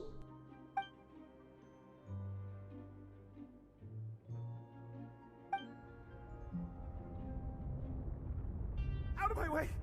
Get out of my way! What happened? Why is everyone running? No idea, but something must have happened. Stop asking! Who's yelling? Paimon still wants to sleep.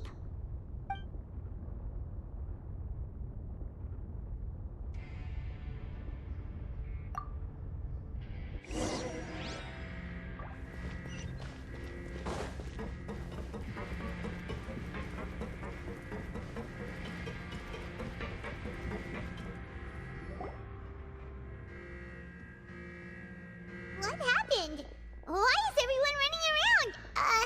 Hey! What are you doing? No time to explain, mate. Goodbye! Hey! Wait! What's wrong with about these people. They won't even talk to us. They're here! Yeah, there you are! Oh, thank goodness! Quisto and Lavaroon, do you know what happened here?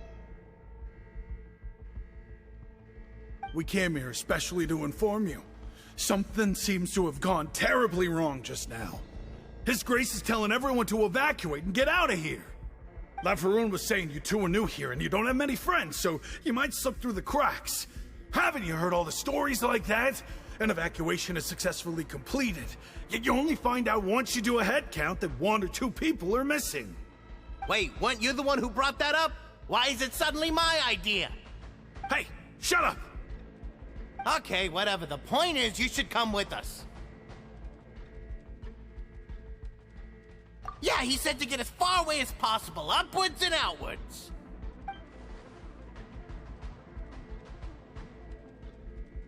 Oh no, it can't be that thing!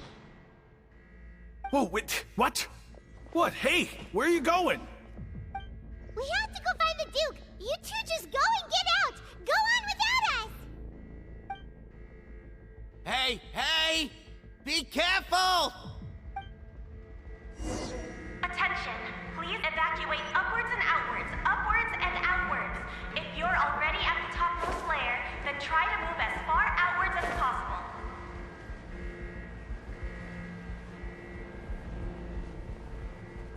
Attention, please evacuate upwards and outwards, upwards and outwards. If you're already at the topmost layer, then try to move as far outwards as possible.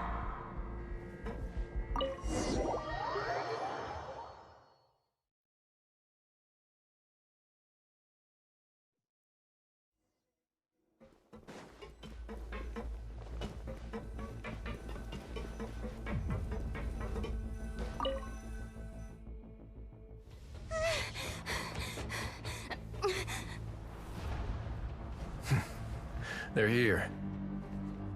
Just like I said. What happened?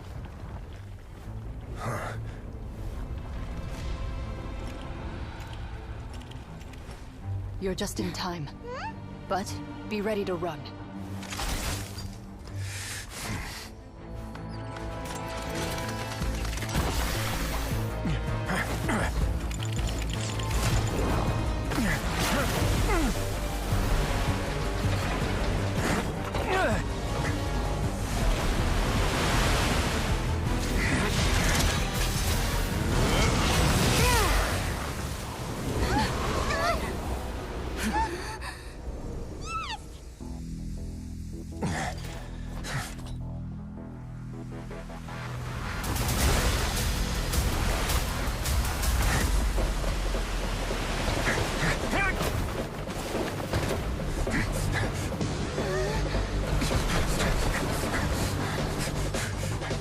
Three, 2, 1.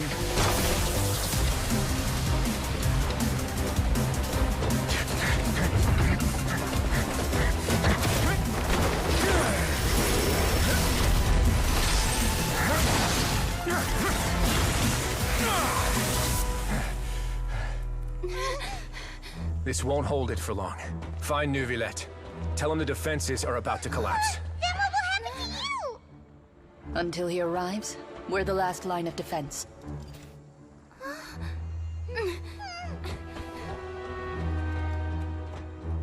The gate. How long do you think it'll hold? That depends on us.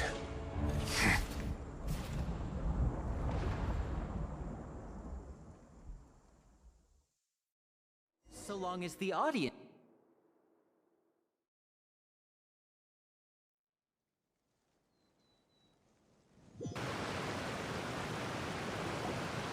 Neuvillette? Why are you here? Traveler, I need you to head to the Opera House immediately. Farina will soon be meeting with the knave there. You must protect Farina, and make sure she doesn't spend too much time alone with her.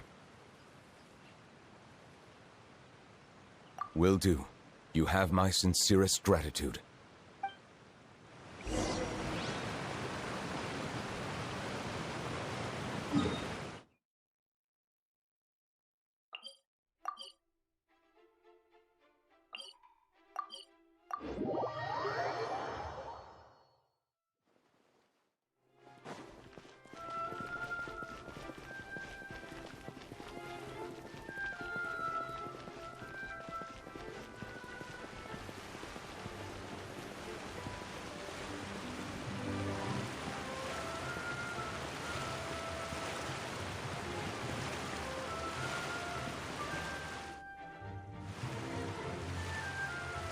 Look! There are a ton of Fatui and Palais Mermonia people over there! The knave is probably here already. We need to hurry! Are you two the traveler in Paimon? Monsieur Nervalet has left instructions. Please follow me. Though I'm sure he's already explained, this should be a mostly cordial conversation, unlikely to give rise to violence. But it would be most appreciated if you could protect Lady Farina to the best of your abilities.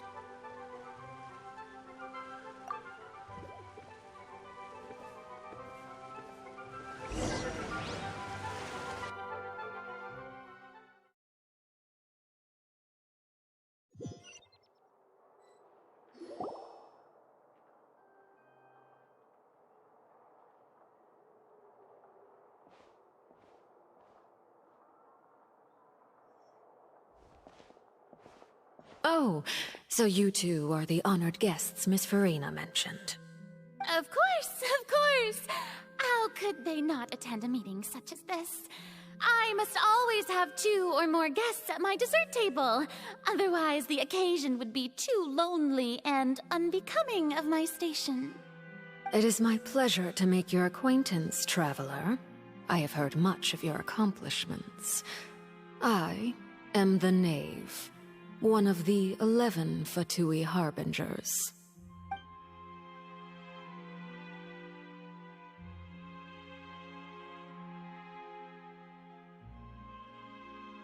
I've already prepared seats for you. Come, sit beside me. Perhaps you two are unaware of how Miss Farina and I do things. You see, we actually recently agreed to get together for tea when we had the time. See this? This is a limited type of confectionery that Miss Farina simply adores. There are only 16 slices sold every day. Here, why don't you and Paimon have a taste?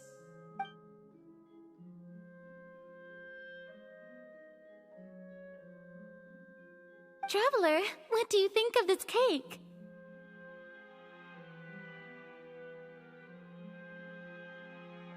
That's good to hear. So what Child said was on the mark after all. You do share a taste in desserts with Farina and I.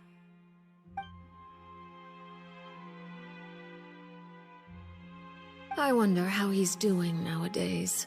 You must have heard, right? He's suddenly gone missing. I'm really worried about his safety, you know. Here's to hoping that he's an excellent swimmer.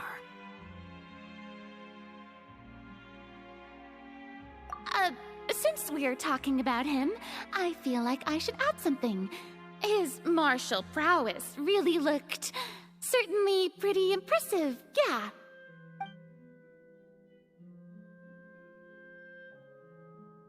Oh, so you're also familiar with his aptitude for fighting, Miss Farina. Oh, right. I almost forgot. Child was subdued by Udex Neuvillette right in front of you. Against ordinary people, my colleague would never be on the back foot. But alas, he just never imagined he'd run into such a person. I must express my admiration for Monsieur Neuvillette.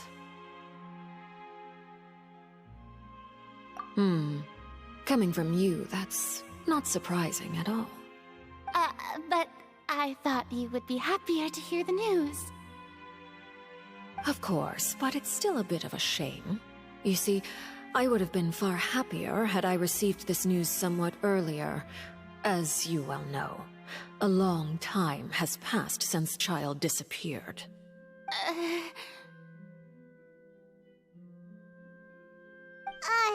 Well, in any case, there's no need to worry. We know for sure that Child is still alive. Oh, and just how do you know that?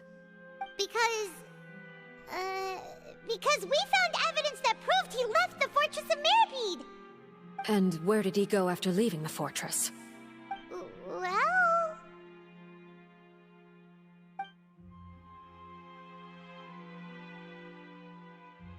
The Fortress of Meripede lies deep beneath the waves. Unless he pranced right out of the main gate, he must have had to swim for it. Do you have any proof that he surfaced safely?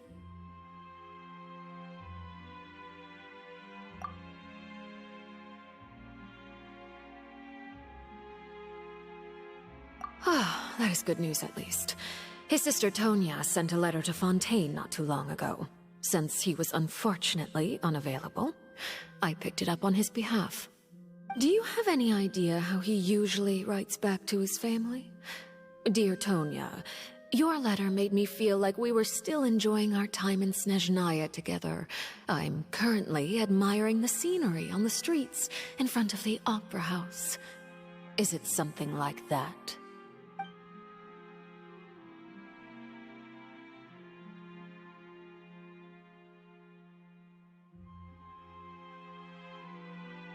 All letters tend to follow the same few formats anyway, right? As long as the contents are accurate, it doesn't matter so much how it's written or how it's worded. Huh? Hold on. The water in the teacup is shaking. I suppose this is also a sign of things to come, Miss Farina. Huh? I don't quite understand what you're trying to say. Have we entered into the next stage of the prophecy?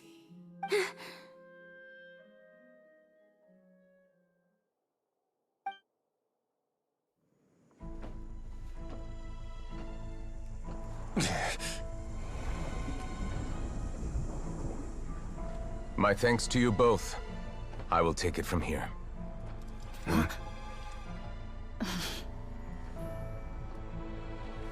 Sure you don't need a hand? Quite sure. Wow. So, what's your secret, huh? Let me guess.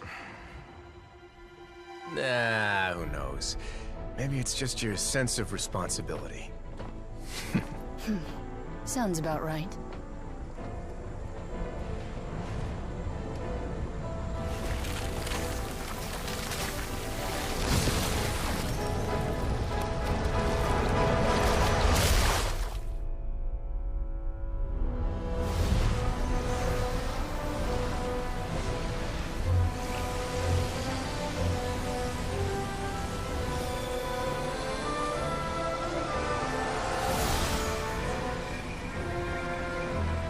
A day may come when the prophecy is fulfilled and the waters burst forth.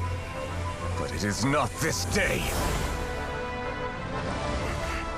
This ancient power could easily obliterate an entire race. A tsunami of fury would unleash endless catastrophe.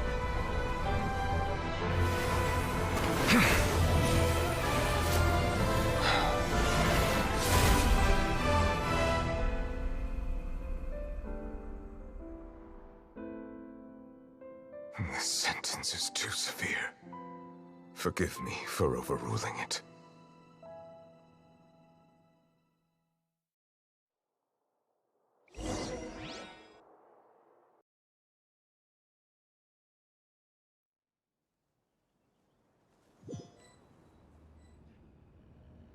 All right. Seems like the problem inside has been suppressed. Let me guess. We're safe for now. Indeed. But only for now. I win this bet. You owe me a present. Very well. It was indeed just as you said. You made a bet? We made a bet on the size of your entourage. Cloran thought you wouldn't come down by yourself. I figured you would have at least brought a few people along for appearance's sake. It appears I underestimated just how confidential the mission was. Shouldn't you have gotten used to confidential missions by now? That's just how the courts operate. So what gift must the loser give? Tea? He already has tons of tea in his office. I'm thinking about a set of legal codices. That wouldn't happen to be a dig at my lack of legal awareness, would it?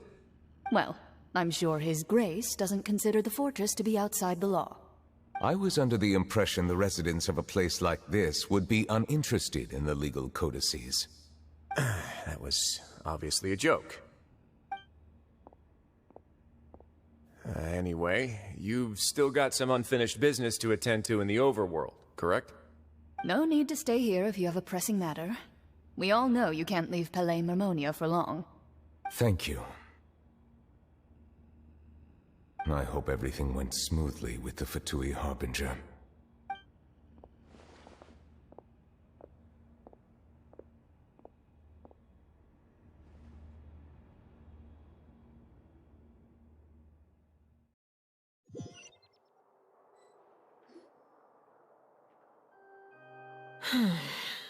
I must say, we've spent long enough playing house.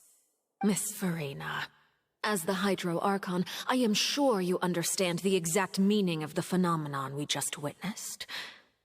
Or should I say, that's what I originally thought. But looking at your expression, was I wrong? And you haven't a clue? What are you trying to say? At this point, I don't think there's any more need to speak as diplomatic representatives. Allow me to speak to you now as just a Fontanian. You know the prophecy by heart, and also that every part of it is being proven true. Yet, here you are relaxing, drinking tea, and eating desserts as if it's all nothing more than a few stray bugs in your garden. Do you really think that's acceptable? The prophecy's hanging above our necks like a guillotine. Every faction is looking for a way to either avert the disaster or save their own. Even the orphans of the House of the Hearth have devoted everything to saving their homeland. But you? It beggars belief just how nonchalant and carefree you have been. From the very beginning, you, the god Focalor, you have utterly failed to take action. You're wrong. I've never ignored the prophecy, nor have I just been passing the time in self-indulgence. Retract your accusation and stop doubting the wisdom of the gods with such absurd conjectures! I am not alone in my doubts, you know. All the children of Fontaine may be harboring the exact same thoughts right now. Oh, great Hydro Archon. How are you going to save them? Save us? How are the people you've sworn to protect supposed to survive in a land that will soon disappear beneath the waves? I have my ways, and I've been working on them for all this time. Even if you look down upon me, you have no right to judge me. Fontaine will be saved. Even if I still cannot see the true future right now, as long as I continue on as I am, I will be able to hold my head up high!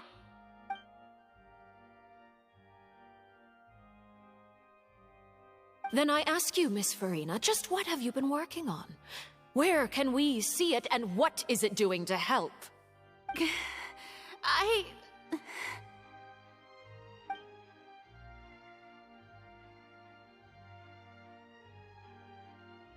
My machinations are just like the prophecy itself. They will only reveal themselves at the fated time. It is just that beings like yourselves are unable to perceive them as of yet. I see. As a god, the proof of your labor always lies beyond prying mortal eyes. Allow me to be so bold as to ask another way. Would it be possible for you to tell us the parts of your plan that are not confidential? Such as your emergency response plan for the impending disaster? An emergency response plan? Oh, that look in your eyes. Have you not even prepared one of those? The emergency response plan is also strictly confidential. Then allow me to jog your memory. Miss Farina, what is the purpose of your Oratrice Mécanique d'Analyse Cardinal? And what do you plan to do with the massive amounts of indemnitium that has accumulated over the years? The Oratrice? It's just like it appears to be. So you also have no idea. If I'm not mistaken, someone's using it to prepare for something. But unfortunately, it would seem that someone is not you, Miss Farina. I first caught wind of this when Linny tried to investigate the Oratrice in the Opera House. You see, Even just getting close to the core contaminated him with an extremely large amount of indemnitium. But even if that had nothing to do with you, then what could you possibly be working on, oh great Hydro Archon? Oh, right. I almost forgot. Udex Neuvillette is not at the tea party with us today. Miss Farina, I suppose you must have ordered him away to take care of some troublesome business. Yeah, yes, that's exactly right. Please keep it a secret for me. Of course I will. Although, I must say, Miss Farina, you seem quite insecure without the Udex by your side. Oh, very well. Let's stop that conversation here. There are still a few slices of cake left, so please, help yourselves, everyone.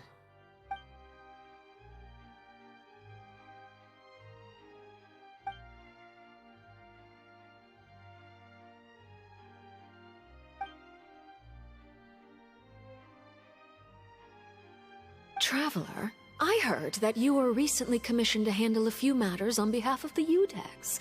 Why don't you take an extra slice of cake? Those who work hard deserve gratitude and praise. You too, Paimon. Thank you. Paimon will take you up on that offer.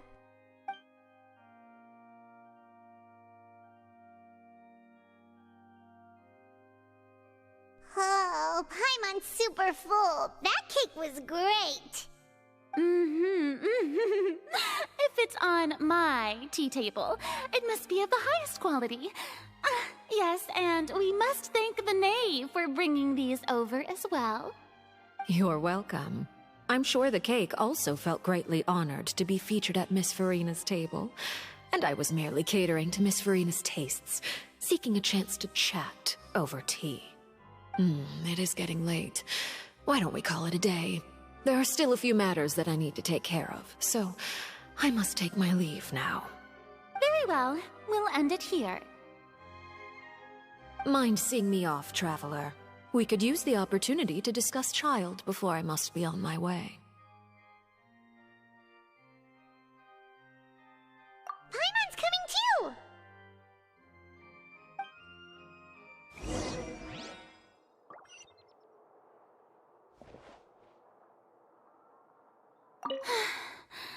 The tea party turned out to be even more difficult than I'd imagined. Why are you looking at me like that? Is something the matter? If there's nothing urgent, then I shall be retiring for now.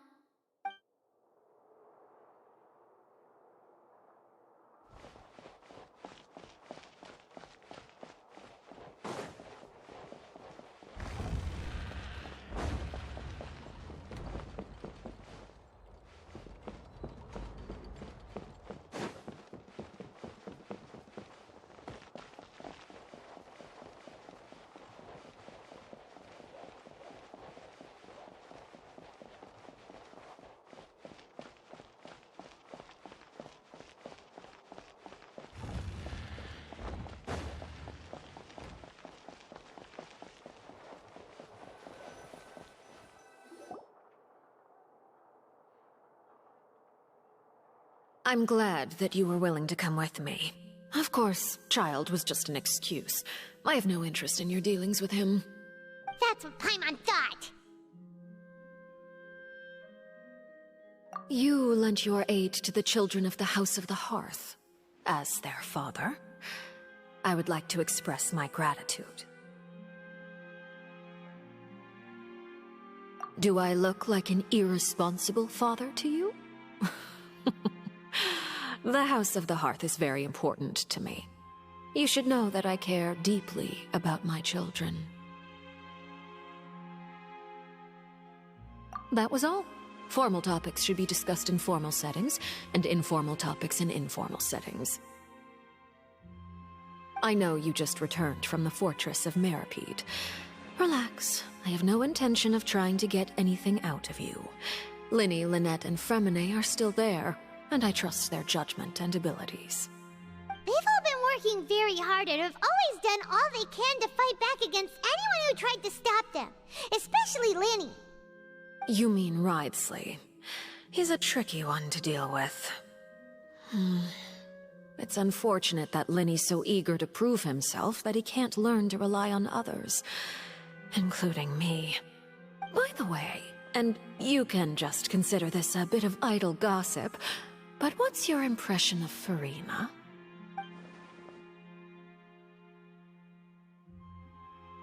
You are outside of our disputes, and the freest person in all of Fontaine, able to move around most easily.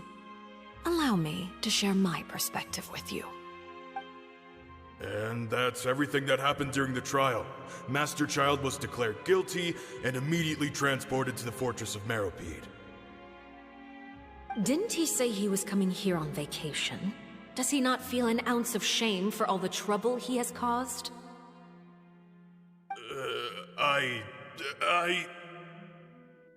Forget it. He did give us an opportunity. I will be meeting someone shortly. Do you require help with any preparations? No need. I will take care of it myself. I need to meet with Furina, the Hydro Archon. She is at the heart of Fontaine. But what's fascinating about her is that she often seems more like a celebrity than a working Archon. Oh? Come over here, you little critter, you!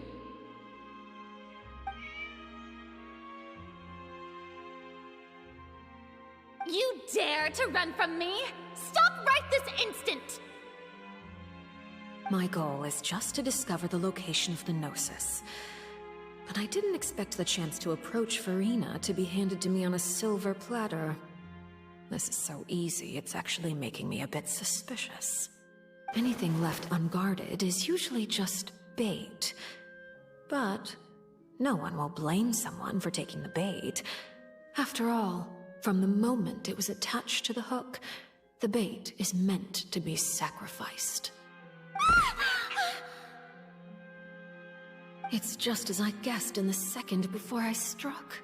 The Hydronosis is not currently held by the Archon. In fact, this Archon doesn't seem like a god at all. And I sense that she's under some kind of curse. Who are you? And what are you trying to do? Please don't kill me!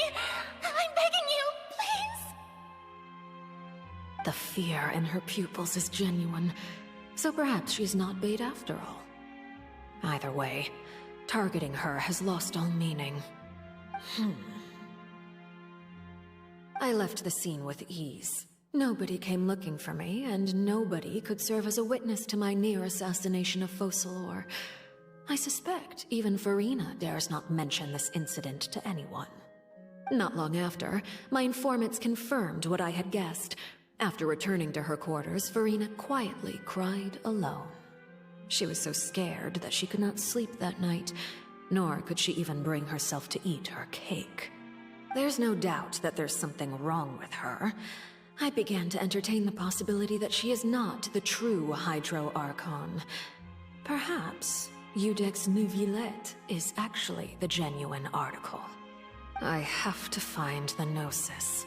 If the Neuvillette hypothesis is correct, he is probably in possession of it. Alternatively, it might have been hidden in a place that's hard for ordinary people to access. Yes, Father. My dear children, please speak. News from the Fortress of Meropide. Master Child has gone missing. On top of that, the contacts and guards we bribed at the fortress have all gone quiet as well. Probably the handiwork of that Ridesley. I'm afraid so. This is a good opportunity. The value of a Harbinger is much higher than most would imagine. We now have an excuse to exert diplomatic pressure on the Fontaine authorities. Set up a meeting for me. I would like to meet the Hydro Archon and Iudex Neuvillette. Oh, and I have an additional mission for you three. Yes, Father. Tartaglia's disappearance was not a part of my plan, but I can use it to make a breakthrough. With this as my excuse, I can ask for an official audience and continue my investigation of Farina and Iudex Neuvillette. The initiative belongs to the House of the Hearth. My wish to investigate the fortress of Meripede will be a front. Linny and his group will be responsible for the actual intelligence gathering.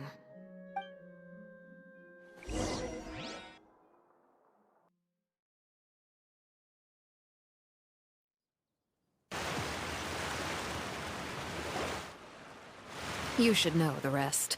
Linny's group is quite close to you, so they wouldn't have hidden anything from you. You attacked the Hydro Archon? It wouldn't mean anything, even if you shouted it from the rooftops.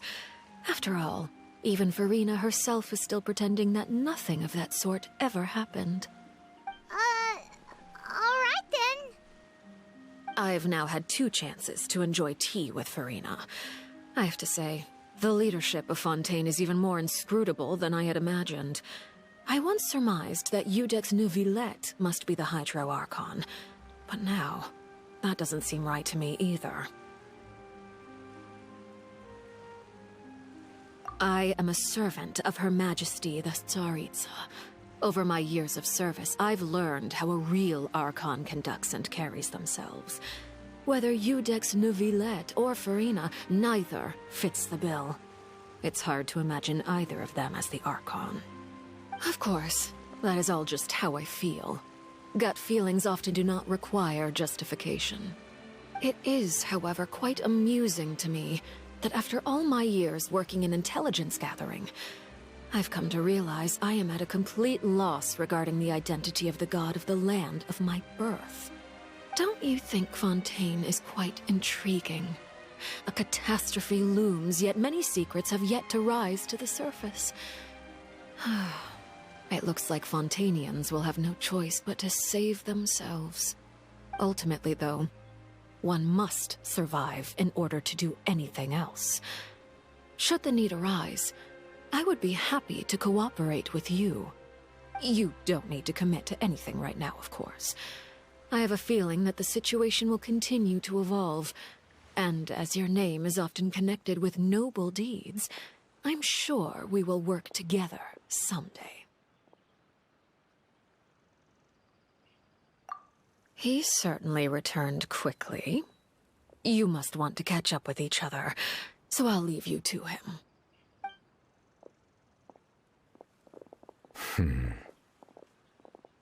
Neuvillette, is it over? For now, yes.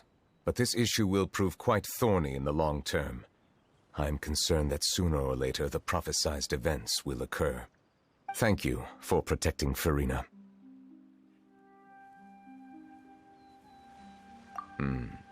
To put it simply, I used my power to force back the primordial sea and reseal the sluice gate.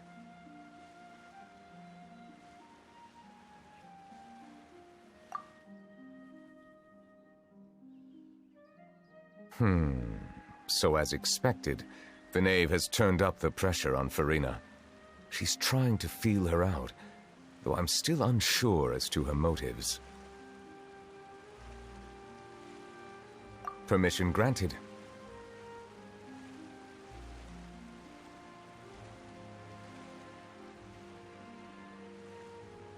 Whoa. It can't be that you're the real Hydro Archon, right? But that's just a speculation on our part, though.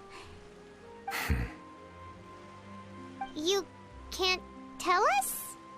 Then that's okay. We can talk about something else. We won't try to force you. You guys in Fontaine are super strange. If by the phrase, you guys, you are referring to Farina and I, then although I'm not sure just what you are trying to imply, I must clarify that I do not share her positions on a multitude of topics. I believe so. The fortress has a long and complex history. It has seen much grief and suffering. And now, another catastrophe will soon be upon us. I mourn this turn of events. Huh? Why is it raining all of a sudden?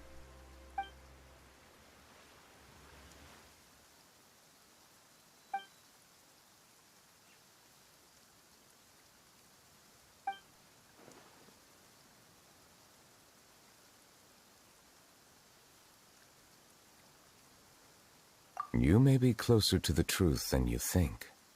Oh? And what are you thinking? The dragon of... what? Huh? Please do not be so surprised. Furina?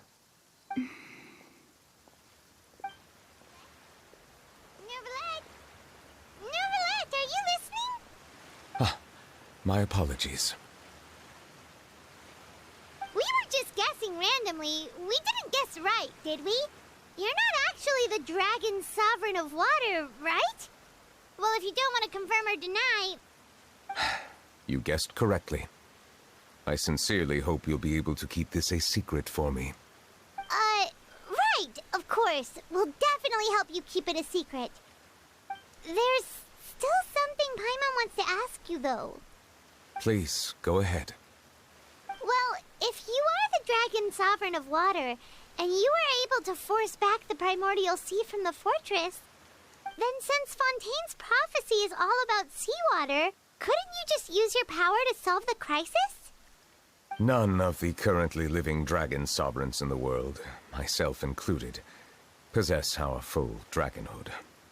They say that when the first usurper arrived on Tivat, they seized a part of the dragon's power. Today, that stolen power is the basis of the Archon's authorities. There are 7 elemental Archons and 7 matching dragon sovereigns. The dragon sovereign of water who lived through that era perished a long time ago. As their successor, I know far less of that part of our ancient history. In any case, I believe I will not be able to do much unless the Archon disappears and returns their elemental authority to me. Given the status quo, however, I would recommend finding another way to deal with the prophecy. Oh, so even you can't solve it. I still have some urgent matters to attend to at my office. If you have any more questions regarding ancient history, you are welcome to discuss them with me at a later time. Please go right ahead. There's a place that Paimon wants to go too. Traveler, why don't we pay another visit to the Fortress of Meropide? Paimon is a little worried. We'll see you another time. Take care.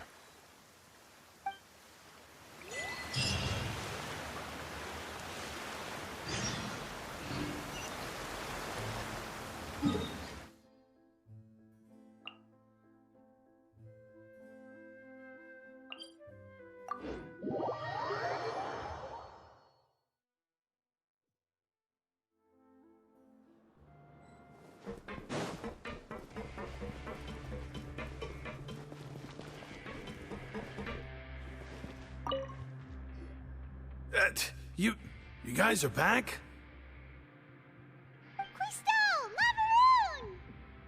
You guys didn't get caught and thrown back down here, right? Huh? No, not at all. And here I thought you'd managed to escape from jail during all the commotion. I'd held you up as legendary jailbreakers, but now you're telling me you just never left? We're sorry, but we just had some business to take care of. All right. There's no need to get caught up in the details. We're just relieved to see you. He was super worried about you, you know. Hey, it wasn't just me. Weren't you super worried as well? Something like that, yeah. I was also transferred to work in the kitchen a few days ago. I can still hear Quisto mumbling to the carrots. Are those two all right? Do you think they made it out alive? Whenever he'd say that, I'd tell him I'm sure they're fine. Wherever they are, they're kicking back with drinks in hand, enjoying the lovely scenery.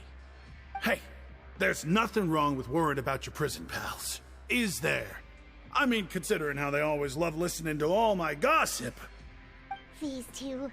They sure are a lot warmer and friendlier than when Paimon first met them.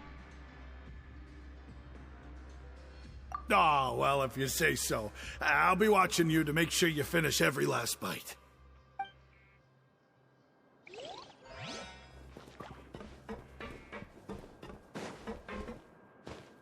Hey, why don't we have a meal with those two one of these days?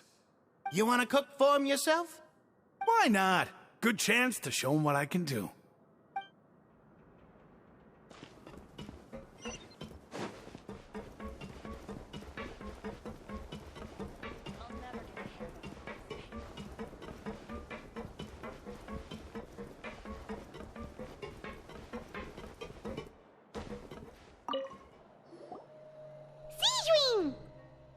Traveler, Paimon, you're back!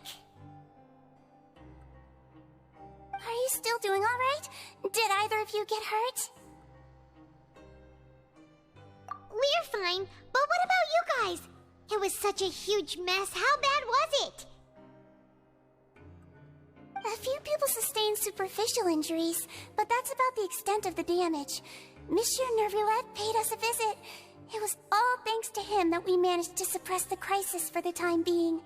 Of course, we must also thank you for the help you provided. How did Nervulette know that he was needed here? Well, Monsieur Nervulette has strong resonance with the hydro element. When the water level rises, he can feel the waves produced. I ran into the bombshell bros while bandaging the injuries of the wounded. They were mumbling the whole time about how you just ran down without a word. I'm so relieved to see that you're both all right. If you're not too pressed for time, please stay with us a few more days. Just let me know if you get a craving for any particular dish, so I can have Mr. Walsey get your meals prepared. Oh, and please feel free to visit the infirmary for a break at any time. I'd like to take the opportunity to spend some more time observing your facial muscles as well. Your happy smiles are quite contagious, you know. They're so memorable, and I've missed them immensely while you were gone.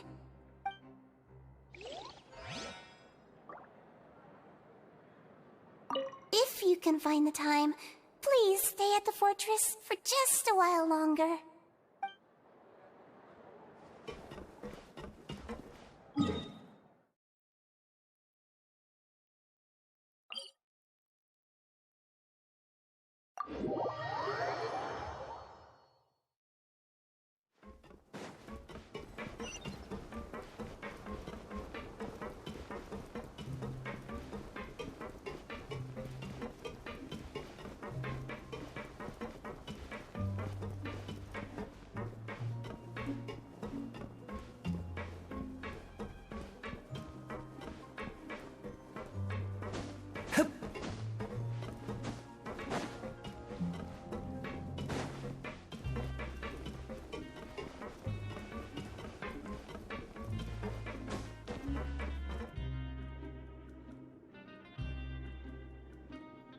Now guess, what suit will this next card be?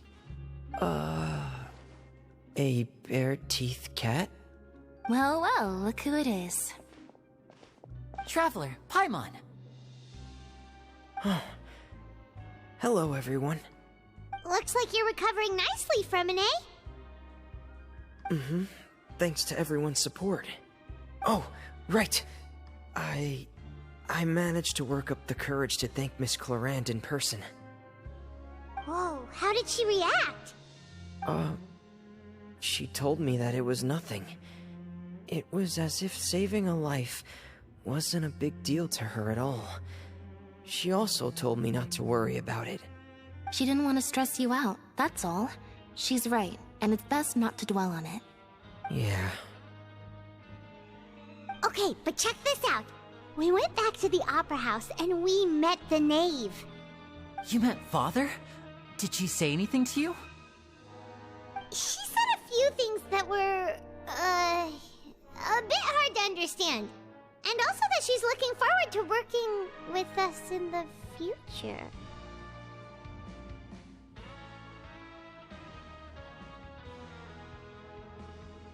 Her attitude towards you is even better than what we'd imagined. That's fantastic. You should believe her. She has her own way of doing things, and she'll do everything in her power to help those she considers close, which now might also include you. Father is very capable and also trustworthy. Oh, Paimon just remembered that she thought Linny was a bit too proud as well. She said that you should learn how to rely on others sometimes. Got it. That does sound like something that Father would say. Hey! Are you going to stay here for the next few days? Looks like it, yeah. Excellent. I will host a tea party. For real? Then Paimon wants another serving of cake. Another implies that you were already served some delicious cake while you were up there. How lovely. Well, next time, you're going to have tea and snacks with us.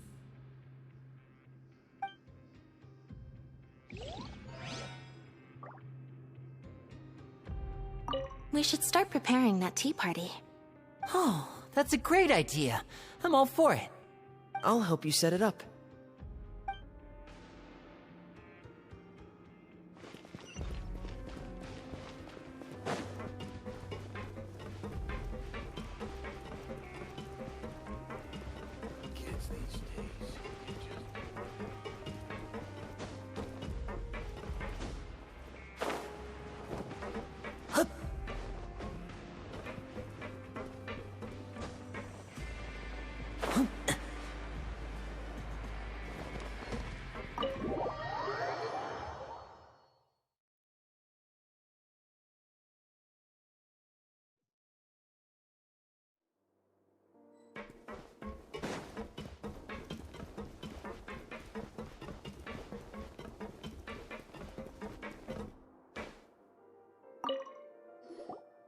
Courier?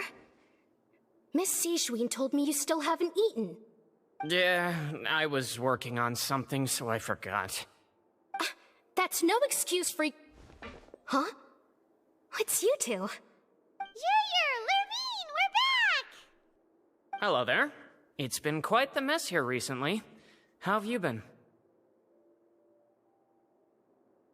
And you? Are you still taking the secret passageway from the infirmary to work on the ship? Yep. That is still top secret, though. So don't say a word to anyone. It can be a bit annoying when there are lots of people in the infirmary, but I still prefer taking that route over the one from the Duke's office. I mean, the infirmary does make it easier for you to slack off. Oh yeah? Then why are you also here so much? You two really are just using your jobs as a cover for your relationship, aren't you? Not at all!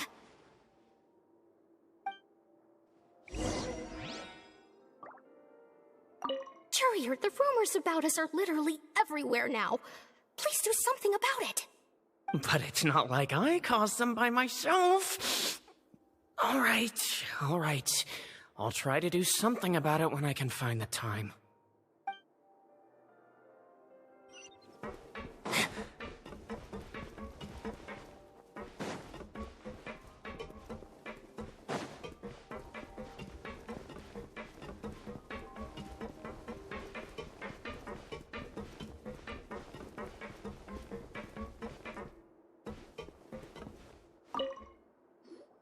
Do my eyes deceive me, or did I just see two inmates come back after making it to the surface? Some strange winds blowing of late. We wanted to see how the fortress is doing. Is everything still all right? We're fine, for the most part. Neuvillette came down and took care of the worst of it. If that's the case, why don't you just ask him to stay here? Oh, yeah, what a brilliant plan. Let's go convince the Udex himself to exchange the Courts of Fontaine for a puddle of water in the middle of nowhere. He came here in a hurry and left without even stopping for a cup of tea. He did remember to take Miss Sijween's gift with him, though. He sure sounds super busy. Miss Cloran has left as well. She also took her gift from Miss Sijween. Were the gifts milkshakes? Neuvillette got the milkshake. Cloran received lipstick instead. Those aren't even remotely alike. Well, it's Neuvillette's own fault for making Sijween worried about his health by working so much. But besides that, our head nurse is still pretty fond of picking out beauty products for the ladies. Oh, and I have some gifts here for you as well. Are these from Sijween too? Nope. They're from yours truly. You've already wrapped up your work at the fortress, so you can return to the surface at any time. You haven't yet served your full prison term, however, so you may continue to use your cell until your term is up. For real? Then we could stay here for a really long time? You may access the cafeteria for free. Hooray! Just remember to come complete your paperwork once it's time for your release.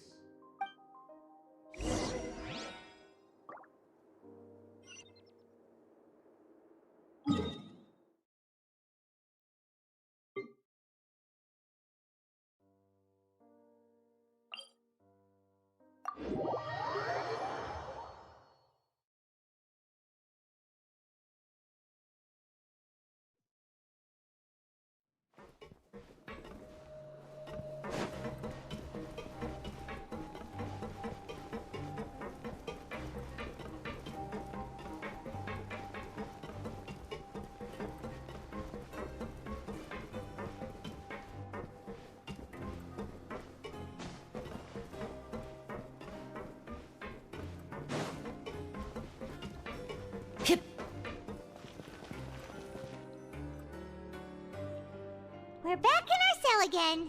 We're no longer prisoners, though, so it really doesn't feel the same. Being free sure feels pretty special now. Huh? How did you know? Hey, that's not true! All right. Okay, Paimon just wanted to say that we really are an amazing duo after all. It's like we've now gone to so many places together and become friends with so many people. We've never stopped traveling or stopped meeting new friends. There are so many bad things in the world, and we're just two people, but we've still been solving problems no matter where we go. Isn't that pretty cool? You're counting Paimon today? Aren't you the only adventurer here?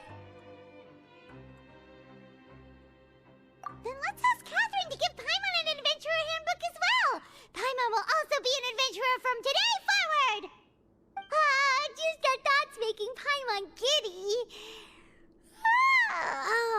Paimon's gonna crash, so you sleep soon too.